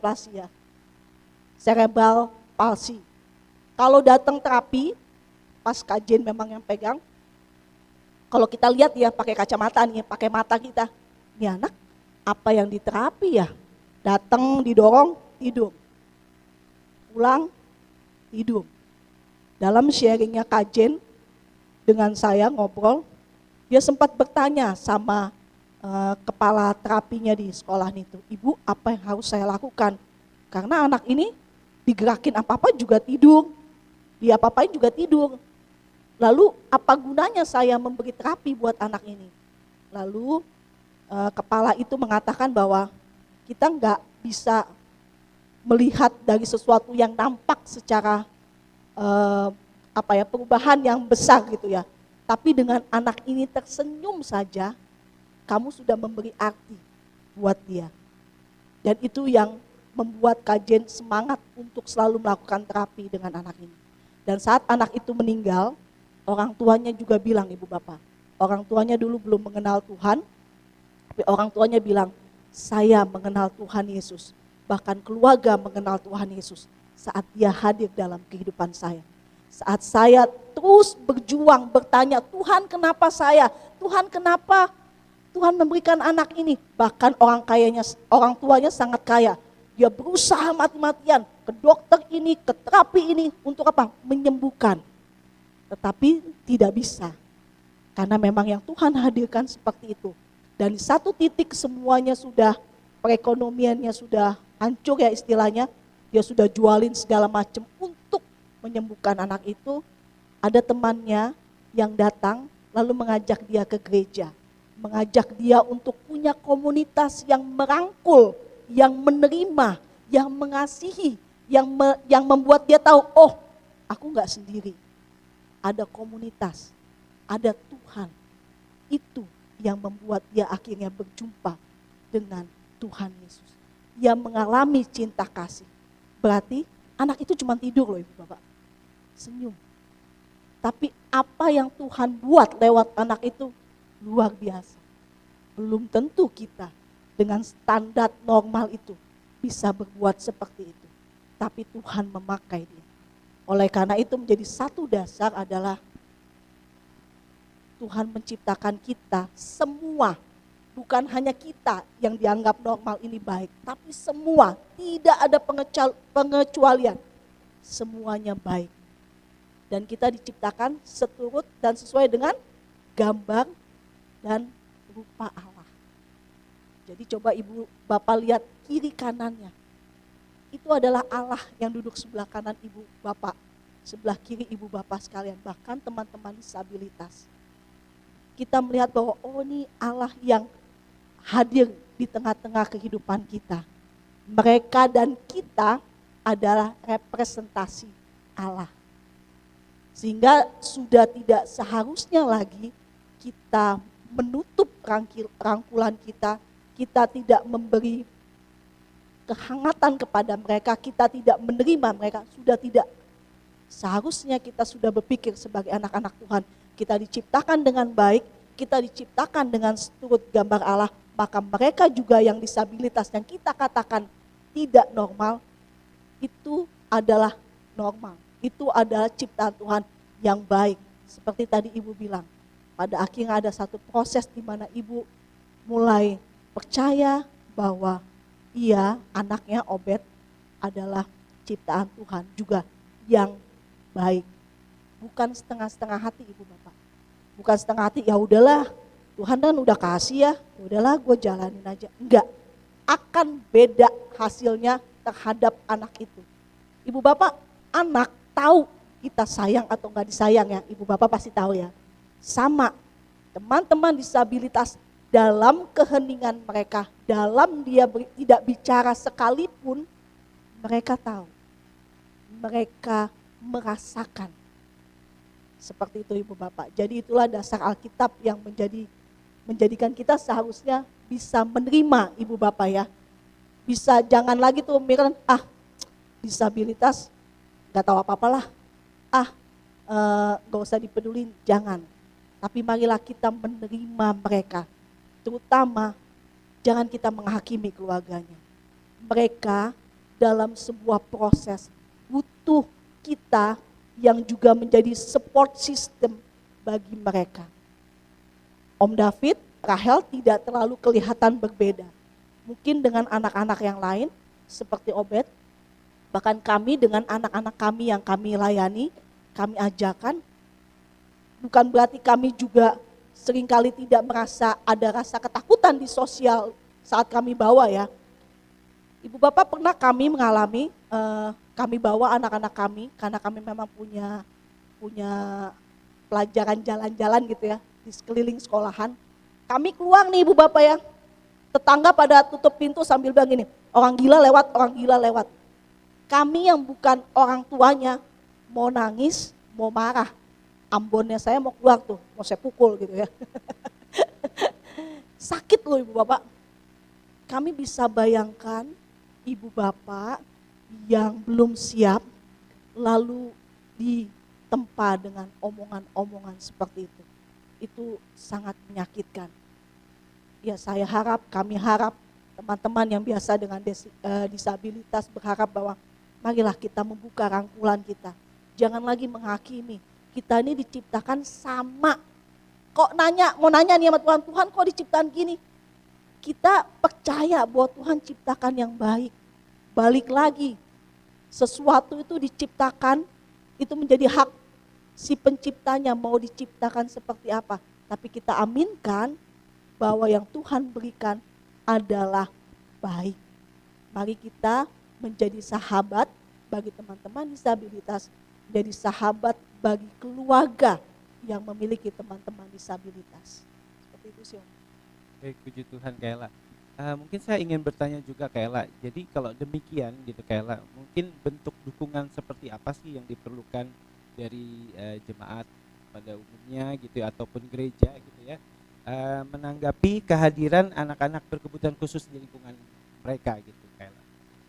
Ya, yang pertama penerimaan ya, penerimaan kita. Kita bicara soal gereja bukan berarti hanya bicara soal bangunannya, tapi kita ini kan gereja. Bagaimana kita menerima teman-teman disabilitas? Kalau gereja sudah dibangun sedemikian rupa untuk memenuhi teman-teman disabilitas, misalnya jalan yang bisa membuat kursi roda mudah atau kamar mandi yang besar, tapi kitanya cuek, kitanya sebodoh amat, kitanya juga sombong memandang mereka rendah atau kelas 2, gak ada gunanya Ibu Bapak. Yang mereka harapkan adalah penerimaan kita sebagai gereja. Tapi penerimaan ini juga seringkali salah kaprah ya Ibu Bapak ya. Penerimaan ini seringkali boleh dibilang sedikit lebay sih Om ya. Kadang-kala kita lupa. Teman-teman disabilitas ini kan juga manusia sama seperti kita ya. Ada kalanya mereka nggak mau dibantu dalam sesuatu hal. Seharusnya kita bertanya. Saya pernah juga ke gereja tuh ya, ada teman disabilitas, waktu itu yang kami buat project, baru datang. Satu orang datang tapi dikubutin 5 orang. Dikubutin langsung jalannya buat saya, buat kami, buat apa seperti itu? Itu jadi lebay. Ya, ada kalanya kita bisa bertanya pada teman-teman disabilitas, mau saya bantu pegang tangannya kah? Atau apa? Sehingga kita tidak jadikan mereka objek, kita jadikan subjek. Subjek juga yang mengutarakan bagian mana yang mau dibantu, apa yang perlu dibantu. Kalau misalkan naik mungkin kesulitan, kayak Rahel mau naik, kita nggak langsung ocok-ocok pegang kiri kanan kan, kita lihat oh dia bisa, biarkan dia berjalan sendiri. Nah seringkali seperti itu, penerimaan tapi kita perlu belajar apa yang harus kita lakukan. Seperti itu Om. Makanya kami juga senang gereja sini bukan hanya melihat dari sudut teologis, tetapi juga mau mengenal teman-teman disabilitas dengan karakteristiknya. Sehingga itu menjadi penting. Kita bisa tahu mana karakteristiknya, apa yang harus dibantu, itu menjadi sangat penting. Mungkin Kak Jen ada yang mau ditambahkan? Yang pertama pasti penerimaan sih Om. Ketika kita sudah bisa menerima bahwa di keluarga kita, di lingkungan kita, di komunitas kita ada yang disabilitas, maka kita sudah dengan sendirinya akan memberikan ruang-ruang yang baik buat mereka, memberikan tempat-tempat yang baik buat mereka. Penting sekali memahami karakteristik pun bagaimana ketika ada jemaat dengan keterbatasan fisik netra, buta, kami harus berbuat apa? Orang sudah keluar, dia masih diam di dalam gereja, kita lupa. Dia nggak bisa lihat bagaimana kondisi di dalam gereja ini dengan yang tuli. Jadi dukungan yang paling penting sekali penerimaan. Penerimaan buat anak disabilitas sendiri, tentunya untuk keluarga. Karena punya yang tadi Kayla bilang, punya anak dengan berkebutuhan khusus itu udah berat. Jangan lagi ditambah dengan hal-hal yang menambah beban berat buat mereka. Kalau kita nggak bisa tolong, sudah lebih baik diam dan terima dengan ya memang Tuhan hadirkan segala sesuatunya baik di dunia ini. Gitu. Oke. Ibu Bapak ada satu hal yang saya tadi skip lewat. Tante Rita boleh tunjukkan gambar 1. Ibu Bapak mungkin seringkali di persepsi kita Tuhan Yesus itu juga akhirnya Tuhan Yesus yang ganteng ya Ibu Bapak ya. Ibu Bapak pernah lihat lukisan ini? Tuhan Yesus yang Down syndrome. Lukisan ini dibuat oleh salah seorang disabilitas untuk menggambarkan apa? Untuk menggambarkan bahwa seorang disabilitas itu juga dirangkul oleh Tuhan, dirangkul oleh Allah. Allah yang juga merasakan disabilitas. Kita seringkan membuat metafora atau analogi bahwa Tuhan itu gunung batu, Tuhan itu adalah gembala yang baik. Nah, teman-teman disabilitas salah satunya membuat lukisan ini, membuat dia merasa bahwa dia diterima oleh Allah. Allah merasakan juga disabilitas itu, Allah yang tidak sempurna. Ada Ibu Bapak mungkin udah banyak mendengar teologi disabilitas. Teologi disabilitas itu mau mengatakan bahwa Allah dengan kemaha kudusannya, kemaha besarannya, sebenarnya juga dia adalah Allah yang merangkul kita dengan kerapuhan dan dia jugalah Allah yang merasakan. Kenapa dibilang begitu? Salah seorang teolog disabilitas, Nancy Iceland, itu dia juga disabilitas fisik dengan kursi roda. Dia selama mulai dari kecil sampai remaja dia terus bertanya, kenapa aku diciptakan seperti ini? Guru sekolah minggu selalu mengatakan, gak apa-apa, kamu diciptakan istimewa. Kata istimewa itu selalu hadir dalam benaknya. Istimewa, apanya yang istimewa? aku dilahirkan berbeda. Lalu suatu ketika dia bermimpi dengan Allah yang datang dalam mimpinya, Allah yang duduk di kursi roda, Allah yang juga sama seperti dia. Disitulah dia dari pengalaman dia berjumpa dengan Allah di dalam teologinya bahwa tuh Allah juga adalah Allah yang the disabled God, Allah yang tidak sempurna. Kita bisa melihat dari Allah yang berinkarnasi menjadi manusia, dia merasakan sakit, merasakan sedih, merasakan marah, merasakan segala emosi di dalam inkarnasinya menjadi manusia, tapi dia juga Allah yang dalam kerendahan hatinya berjalan dalam rencana Allah untuk mati di kayu salib. Dan kebangkitannya dengan tubuh yang mulia, Ibu Bapak masih ingat?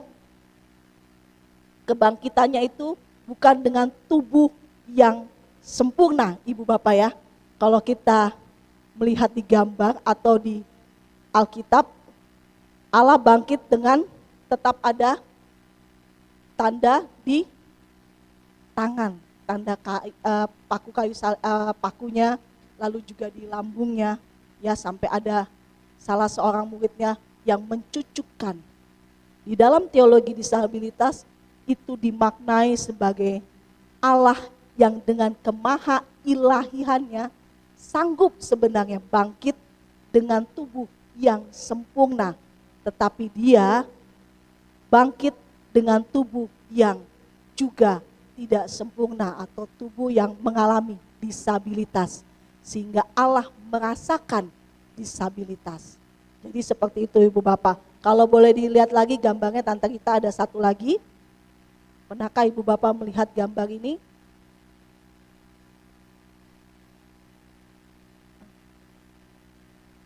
Gambar perjamuan. Ya, ini gambar gambar dua tadi.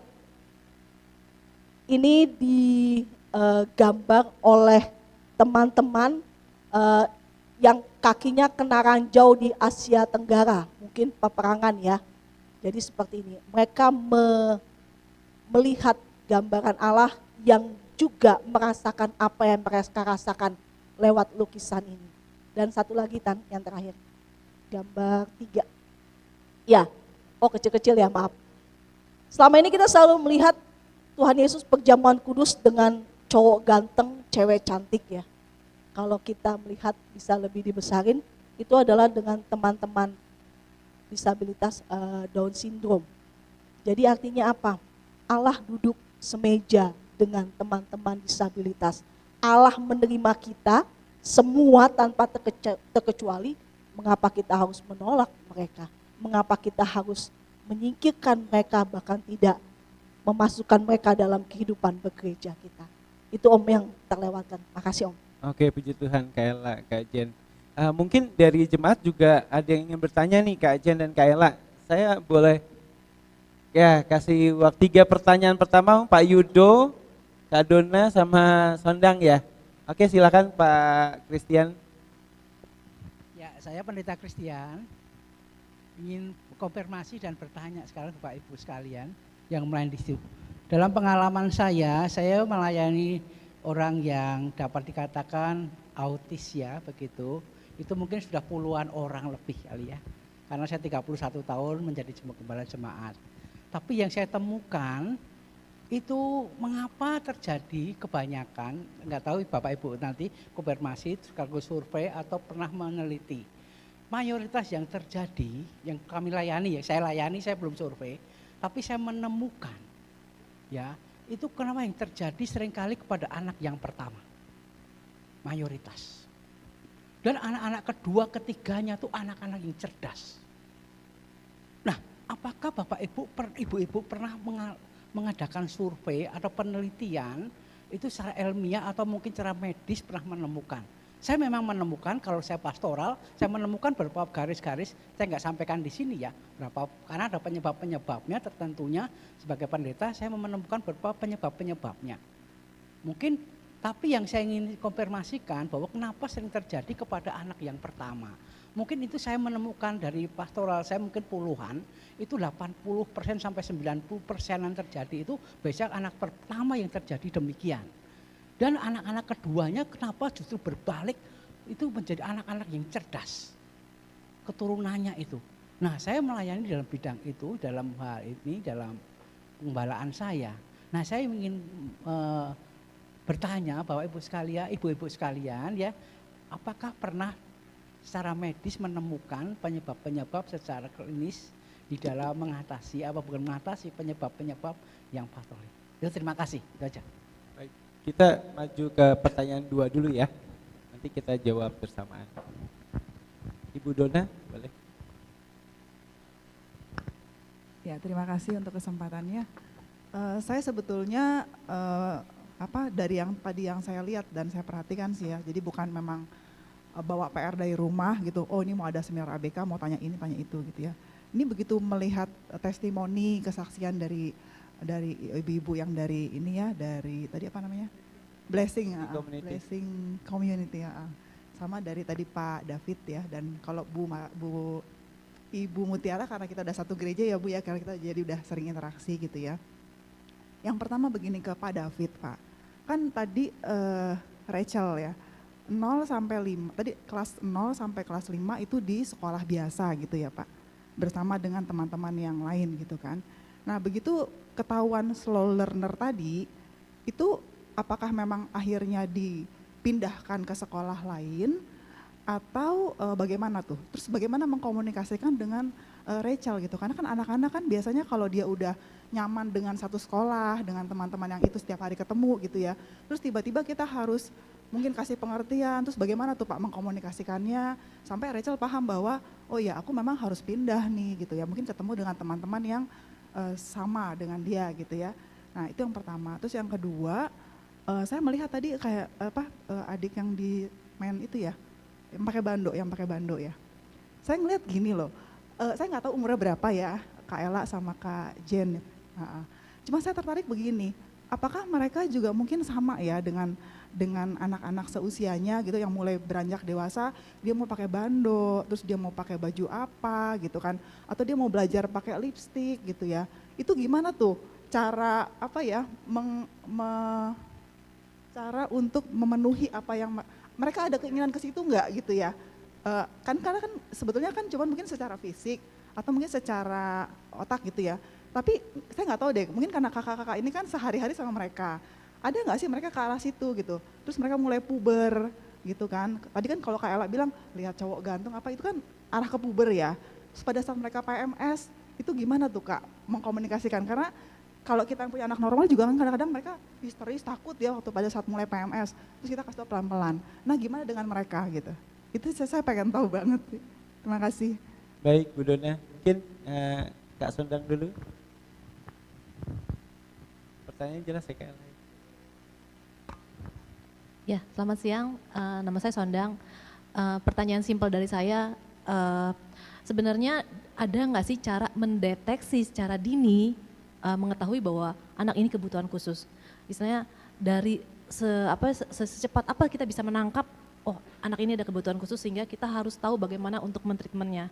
Karena bayi lahir seperti biasa gitu. Mungkin kalau misalkan dia tidak menangis atau mungkin dari secara anggota tubuh kita bisa melihat, tapi kalau misalkan secara kemampuan yang kasat mata gitu ya, bagaimana, ada nggak sih cara untuk mendeteksinya? Gitu saja. Oke, baik.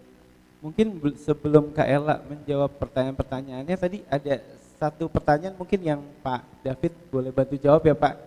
Tadi untuk Rahel gitu ya. Dari pertanyaan dari Bu Dona, dari kelas 0 sampai 5 kan normal gitu ya Pak ya. Terus begitu kelas 6 dipindah, normal maksudnya sekolah biasa gitu ya. Terus di kelas 6 mungkin pindah ke sekolah khusus gitu ya Pak. Apakah tidak ada pertanyaan dari Rahel atau perasaannya Rahel gimana tuh Pak pada saat itu? Baik, sebelum saya menjawab pertanyaan ini, tadi Bapak yang pertama bicara itu bagi keluarga saya itu benar gitu. Si Rahel itu anaknya yang pertama. Terus kedua, anak saya Noel, dia pinter, malah juara kelas terus gitu, pinter gitu. Jadi ada keseimbangan itu. Terus kemudian menjawab mengenai sekolah ya. Si Rahel ini waktu saya masukkan sekolah normal, itu kelas 0-nya 3 tahun. Saya sengaja supaya fondasinya kuat gitu. Terus udah 3 tahun, ternyata dia bisa melewati kelas 1, kelas 2, nih gurunya bilang, ini bisa nih, terusin aja, nggak apa-apa. Karena kan dia bersaing dengan orang-orang normal kan. Terus SD yang paling susah itu adalah kelas 5. Kelas 5. Karena kalau udah kelas 5 naik, pasti kelas 6-nya udah lolos. Biasanya gitu. Ya, jadi pas waktu kelas 5 memang sudah tidak mampu lagi. Kemudian juga di sekolahnya ada beberapa temannya juga sering bully. Ya. Jadi ini merupakan suatu tantangan saya untuk memindahkan anak kami Rahel ke sekolah khusus. Saya sekolahkan di Budi Waluyo. Nah, ketika Budi Waluyo itu adalah nama seorang anak berkebutuhan khusus. Jadi orang tuanya membuat sekolah di daerah Kemang sana, buat sekolah. Waktu masuk di observasi sama gurunya, dites gitu ya. Dites, kok nih anak pinter katanya. Udah langsung naik kelas 6 aja. Karena memang metodenya lebih tinggi itu yang kalau standar itu. Dan sekolah berkebutuhan khusus, muridnya nggak boleh banyak. Ya, harus di bawah 10. Karena guru dengan murid harus berinteraksi dengan baik. Tapi kalau satu kelas yang 30, susah benar gitu. Ya. Ternyata di Budi Waluyo lulus, masuk ke SMP. SMP 3 tahun lulus, masuk ke SMA. Tapi SMA-nya saya pindahkan ke Triasi. Kalau Budi Waluyo itu sifatnya umum, Triasi itu dari Katolik ya, di daerah Binus, Benjeruk sana. Nah, ternyata dia lulus gitu. Tapi stop, saya nggak masukin ke universitas. Karena apa?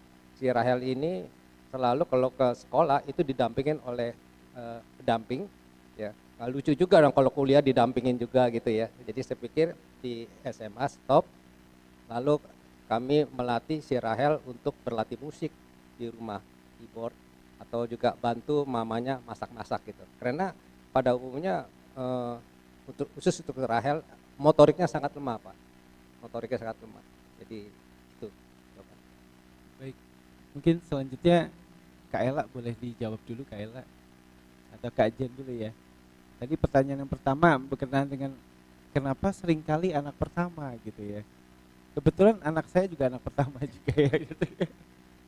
Kalau kena anak pertama, jujur sampai saat ini dari literasi yang saya baca, saya belum pernah ada yang menemukan ada yang meneliti kenapa anak pertama Om.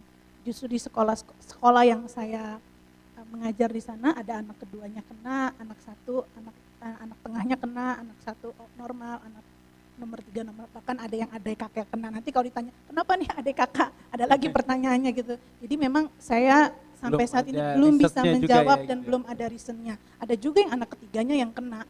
Jadi balik lagi itu di luar kemampuan saya untuk menjawab. Mungkin nanti kalau saya sudah ada reasonnya, saya bisa kasih ke Om ya. Dan Om bisa share ke jemaat. Lalu kalau pertanyaan Ibu siapa tadi yang bertanya bagaimana Ibu Dona ya? Bu Dona yang tengah tadi berkenaan dengan itu tuh masa puber gitu ya, PMS. Saya jawab yang ini dulu ya, karena lebih menarik pertanyaannya.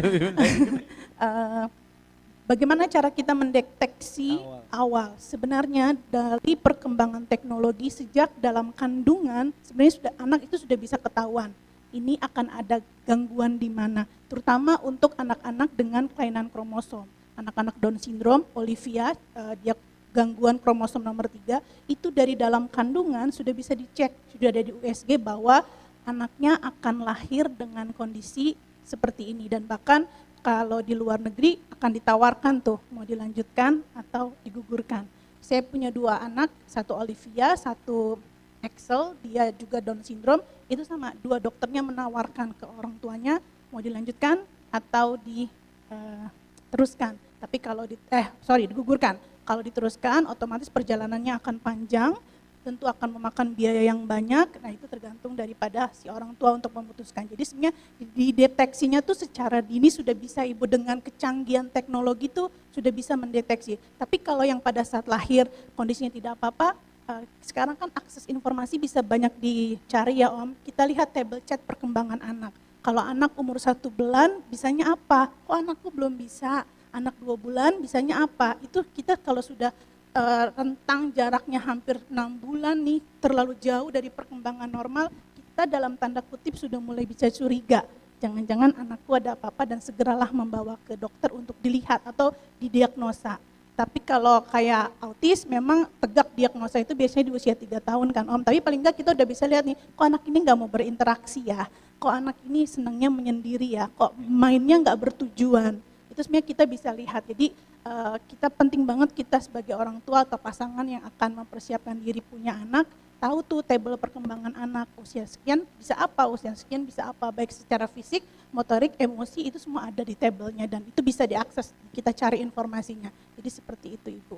Jadi kita ikuti saja gitu ya standar perkembangan anak gitu ya.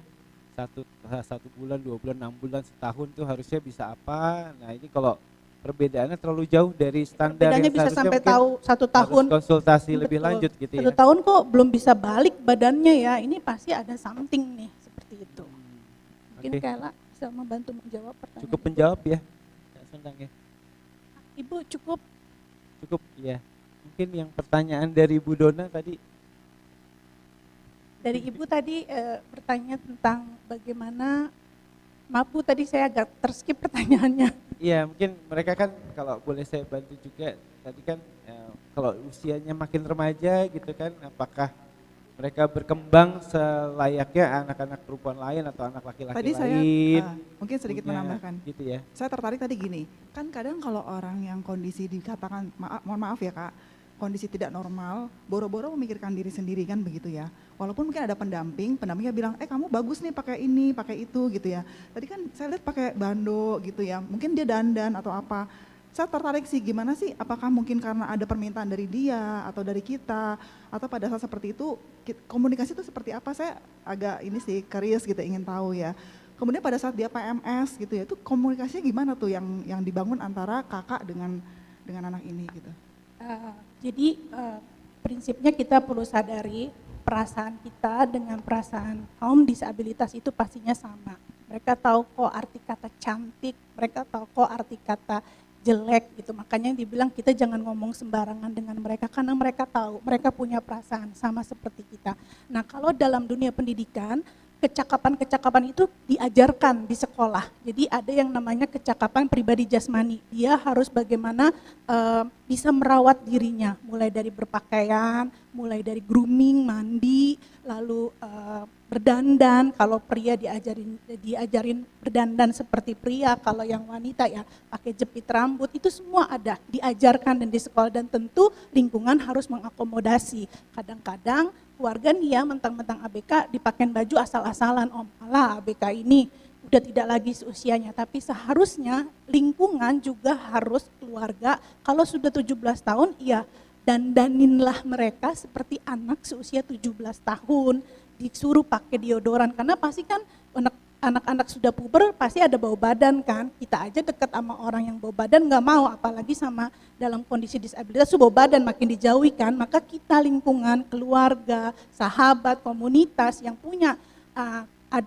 anak-anak dengan disabilitas itu kita ajarkan ke mereka, kalau badannya bau nggak mau loh orang deket, ayo pakai minyak wangi, ayo berdandan, kalau cantik banyak temennya, kita bisa ajarkan seperti itu. Lalu kalau dalam kondisi PMS ini juga kita persiapkan, jadi biasanya kalau kita tahu nih anak-anak akan datang bulan kan di usia 11 sampai 12 tahun lah ya, itu rata-ratanya. Di pelajarannya kita akan persiapkan bagaimana mereka memakai pembalut, supaya jangan sampai pas kejadian pakai pembalut terus dibuang.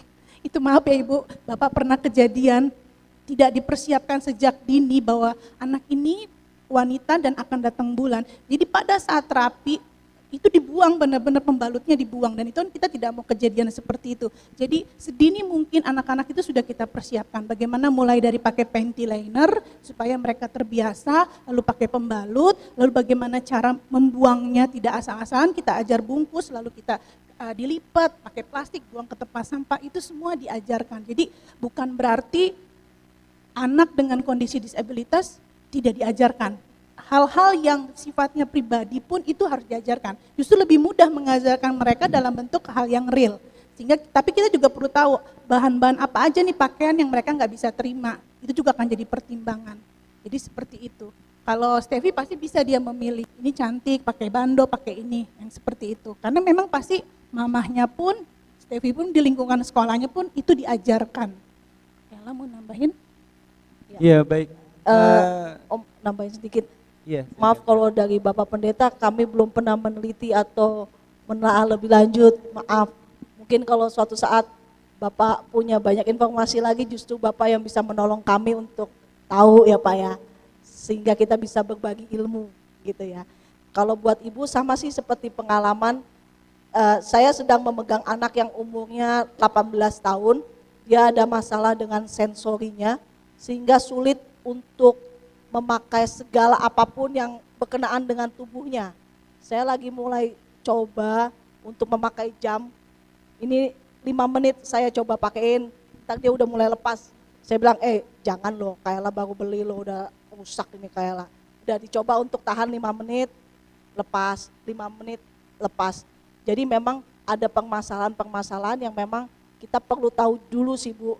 Kayak dengan anak yang 18 tahun itu saya tanya dengan Kak Jen, ini permasalahan seperti ini bagaimana?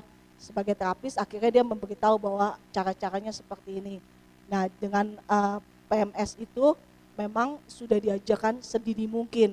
Sehingga ibu bapak percaya deh, kalau di awal kita berantem, di awal kita susah nih ibu bapak ya, terakhirnya akan lebih baik. Dibanding ibu bapak, biarin aja lah, itu kan anak disabilitas, gak usah diajarin, di excuse.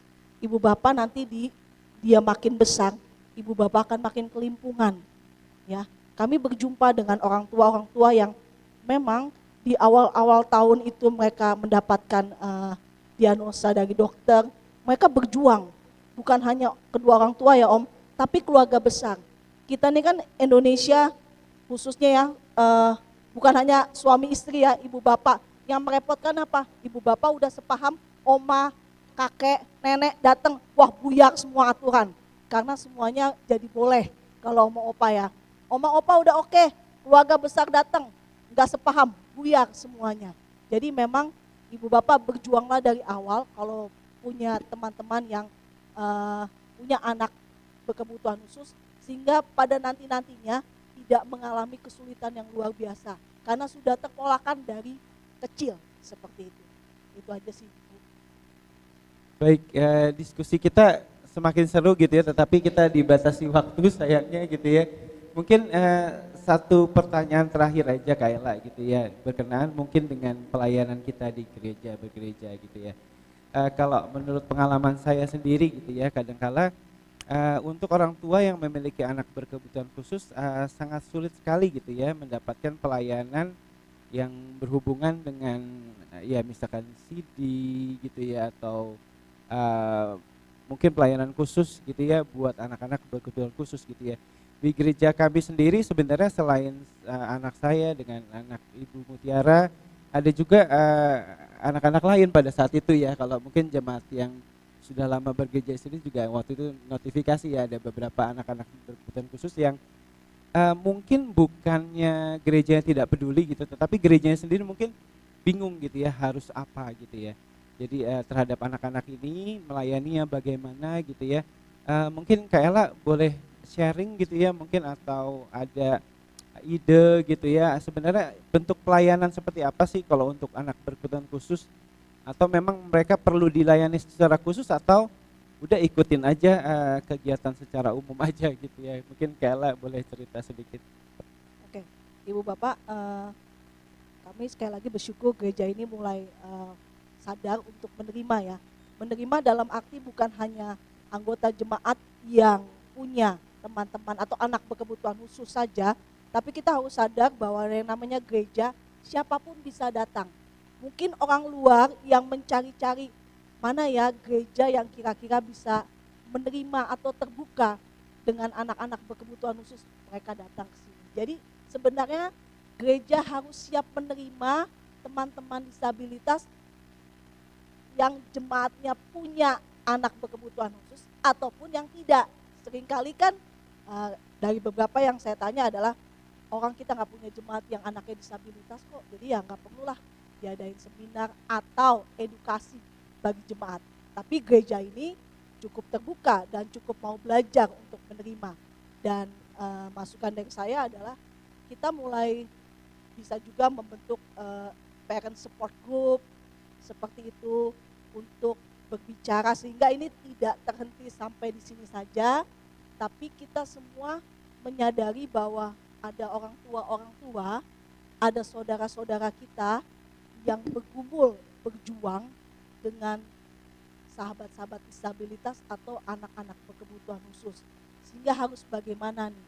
Dan gereja duduk bersama-sama mendengarkan apa yang dibutuhkan seperti itu. Lalu bisa juga ya dari sekolah minggu, dari remaja, dari pemuda sudah siap menerima teman-teman atau anak-anak berkebutuhan khusus. Mungkin awalnya pasti sulit ya, tapi disitulah kita sama-sama boleh saling belajar bagaimana untuk bersama dengan mereka. Karena jangan sampai ada murid kami yang sebenarnya udah usia 17, usia yang sudah bukan anak sekolah minggu, tapi karena dia di kursi roda, dia cerebral palsy di kursi roda, kelihatannya kecil, maka di gerejanya itu menaruh dia pada sekolah minggu yang di bawah 5 tahun. Dan itu melukai hati orang tua, ya Ibu Bapak ya. Jadi kami belajar bahwa kami tetap harus memperlakukan dia sesuai dengan umurnya, usianya, ya, sehingga mereka juga belajar dari situ. Jangan dikira bahwa mereka tidak paham. Sekali lagi, Tuhan tidak bisa kita kotak-kotakan, Tuhan tidak bisa kita bilang bahwa mungkin Rahel nggak ngerti lah ngomongin tentang Tuhan. Tapi Tuhan bisa berbicara langsung dengan setiap kita, bahkan dengan setiap disabilitas. Jadi percayalah bahwa Tuhan yang berbicara langsung dengan mereka. Yang disiapkan adalah bagaimana kita menjadi gereja yang terbuka dan juga memfasilitasi mereka dengan baik. Mungkin Pak Jen ada. Kalau bicara CD, perlu dibuat kurikulum tersendiri untuk mereka Om, supaya bagaimana mereka balik lagi ya, mereka bisa menerima itu dengan lebih real, ditangkapnya dengan lebih real dan mungkin lebih sederhanakan, seperti itu mungkin masukan saya. Iya, kebetulan kalau CD waktu itu pengalaman anak saya sendiri gitu ya, karena saya berkonsultasi dengan waktu itu Pak Pendeta gitu ya di sini, ya mengalami kesulitan juga sih sebenarnya gimana ya gitu untuk CD-nya. Jadi saya cari di luar, kebetulan ada satu gereja yang melayani CD untuk anak berkebutuhan khusus.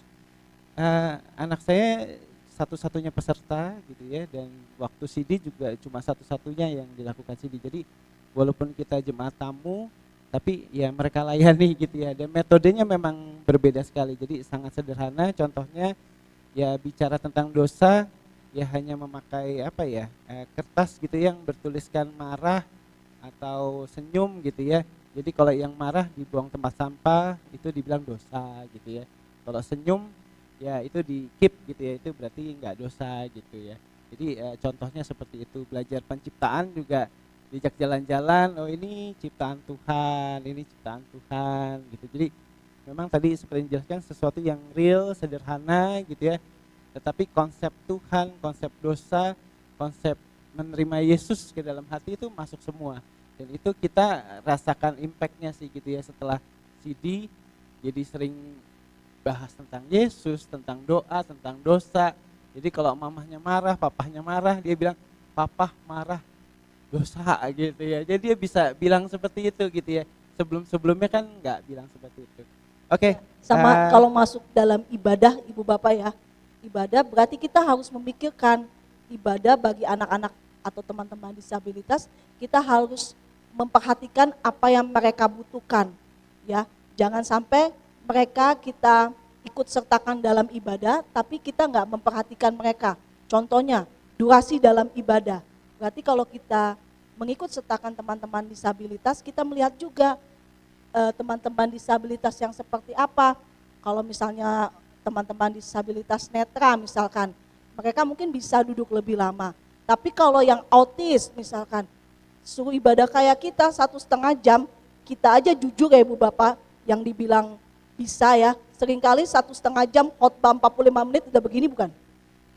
Udah mulai kegelisahan main HP bukan? Itu jujur Ibu Bapak ya. Jadi kalau kita mau membuat sebuah ibadah dalam menerima anak-anak berkebutuhan khusus atau disabilitas, maka kita harus merange ibadah itu yang memang juga mewakili kehadiran mereka bukan sebagai objek, sebagai subjek. Mulai dari arsitektur ruangan, lalu bagaimana tata ibadah yang kita harus gumulkan bersama-sama, kita harus modifikasi, bagaimana keterlibatan mereka teman-teman disabilitas di dalamnya, bukan sebagai objek, sebagai subjek yang juga punya peranan untuk bisa melayani di dalam ibadah. Jadi itu. Ya, terima kasih Kak Ella dan Kak Jen. Kita beri tekan tepuk tangan dulu untuk mereka dan Bapak dan Ibu, Pak David juga Bu Mutiara. Boleh satu buat penutup. Oke, boleh silakan. Saya Kak Jen. membacakan sebuah puisi yang Olivia tulis, dan buat saya waktu dia tulis ini hati saya juga bergetar. Ternyata anak ini di luar kemampuan saya memahami dia bisa merefleksikan dirinya seperti apa. Jadi kiranya puisi ini bisa jadi berkat. Judulnya Aku. Aku adalah karya Tuhan yang sempurna. Aku adalah bukti betapa ajaibnya Tuhan. Aku bukti tak perlu menjadi sama untuk mensyukuri apa yang Tuhan buat. Perbuatan tangan Tuhan terlalu ajaib untuk mampu dimengerti. Terbatas aku untuk paham maksudnya Tuhan. Satu yang kupegang, Dia tahu yang terbaik. Untuk semua yang Dia ciptakan, termasuk aku yang lahir dengan banyak kekurangan, tak perlu bertanya, mengapa aku? Jika aku bertanya dan Tuhan menjawab, mengapa tidak? Malulah aku. Tuhan berhak menentukan arah kehidupan dan arah itu tidak pernah salah. Teresa Olivia Purba. Itu menjadi berkat. Puji Tuhan.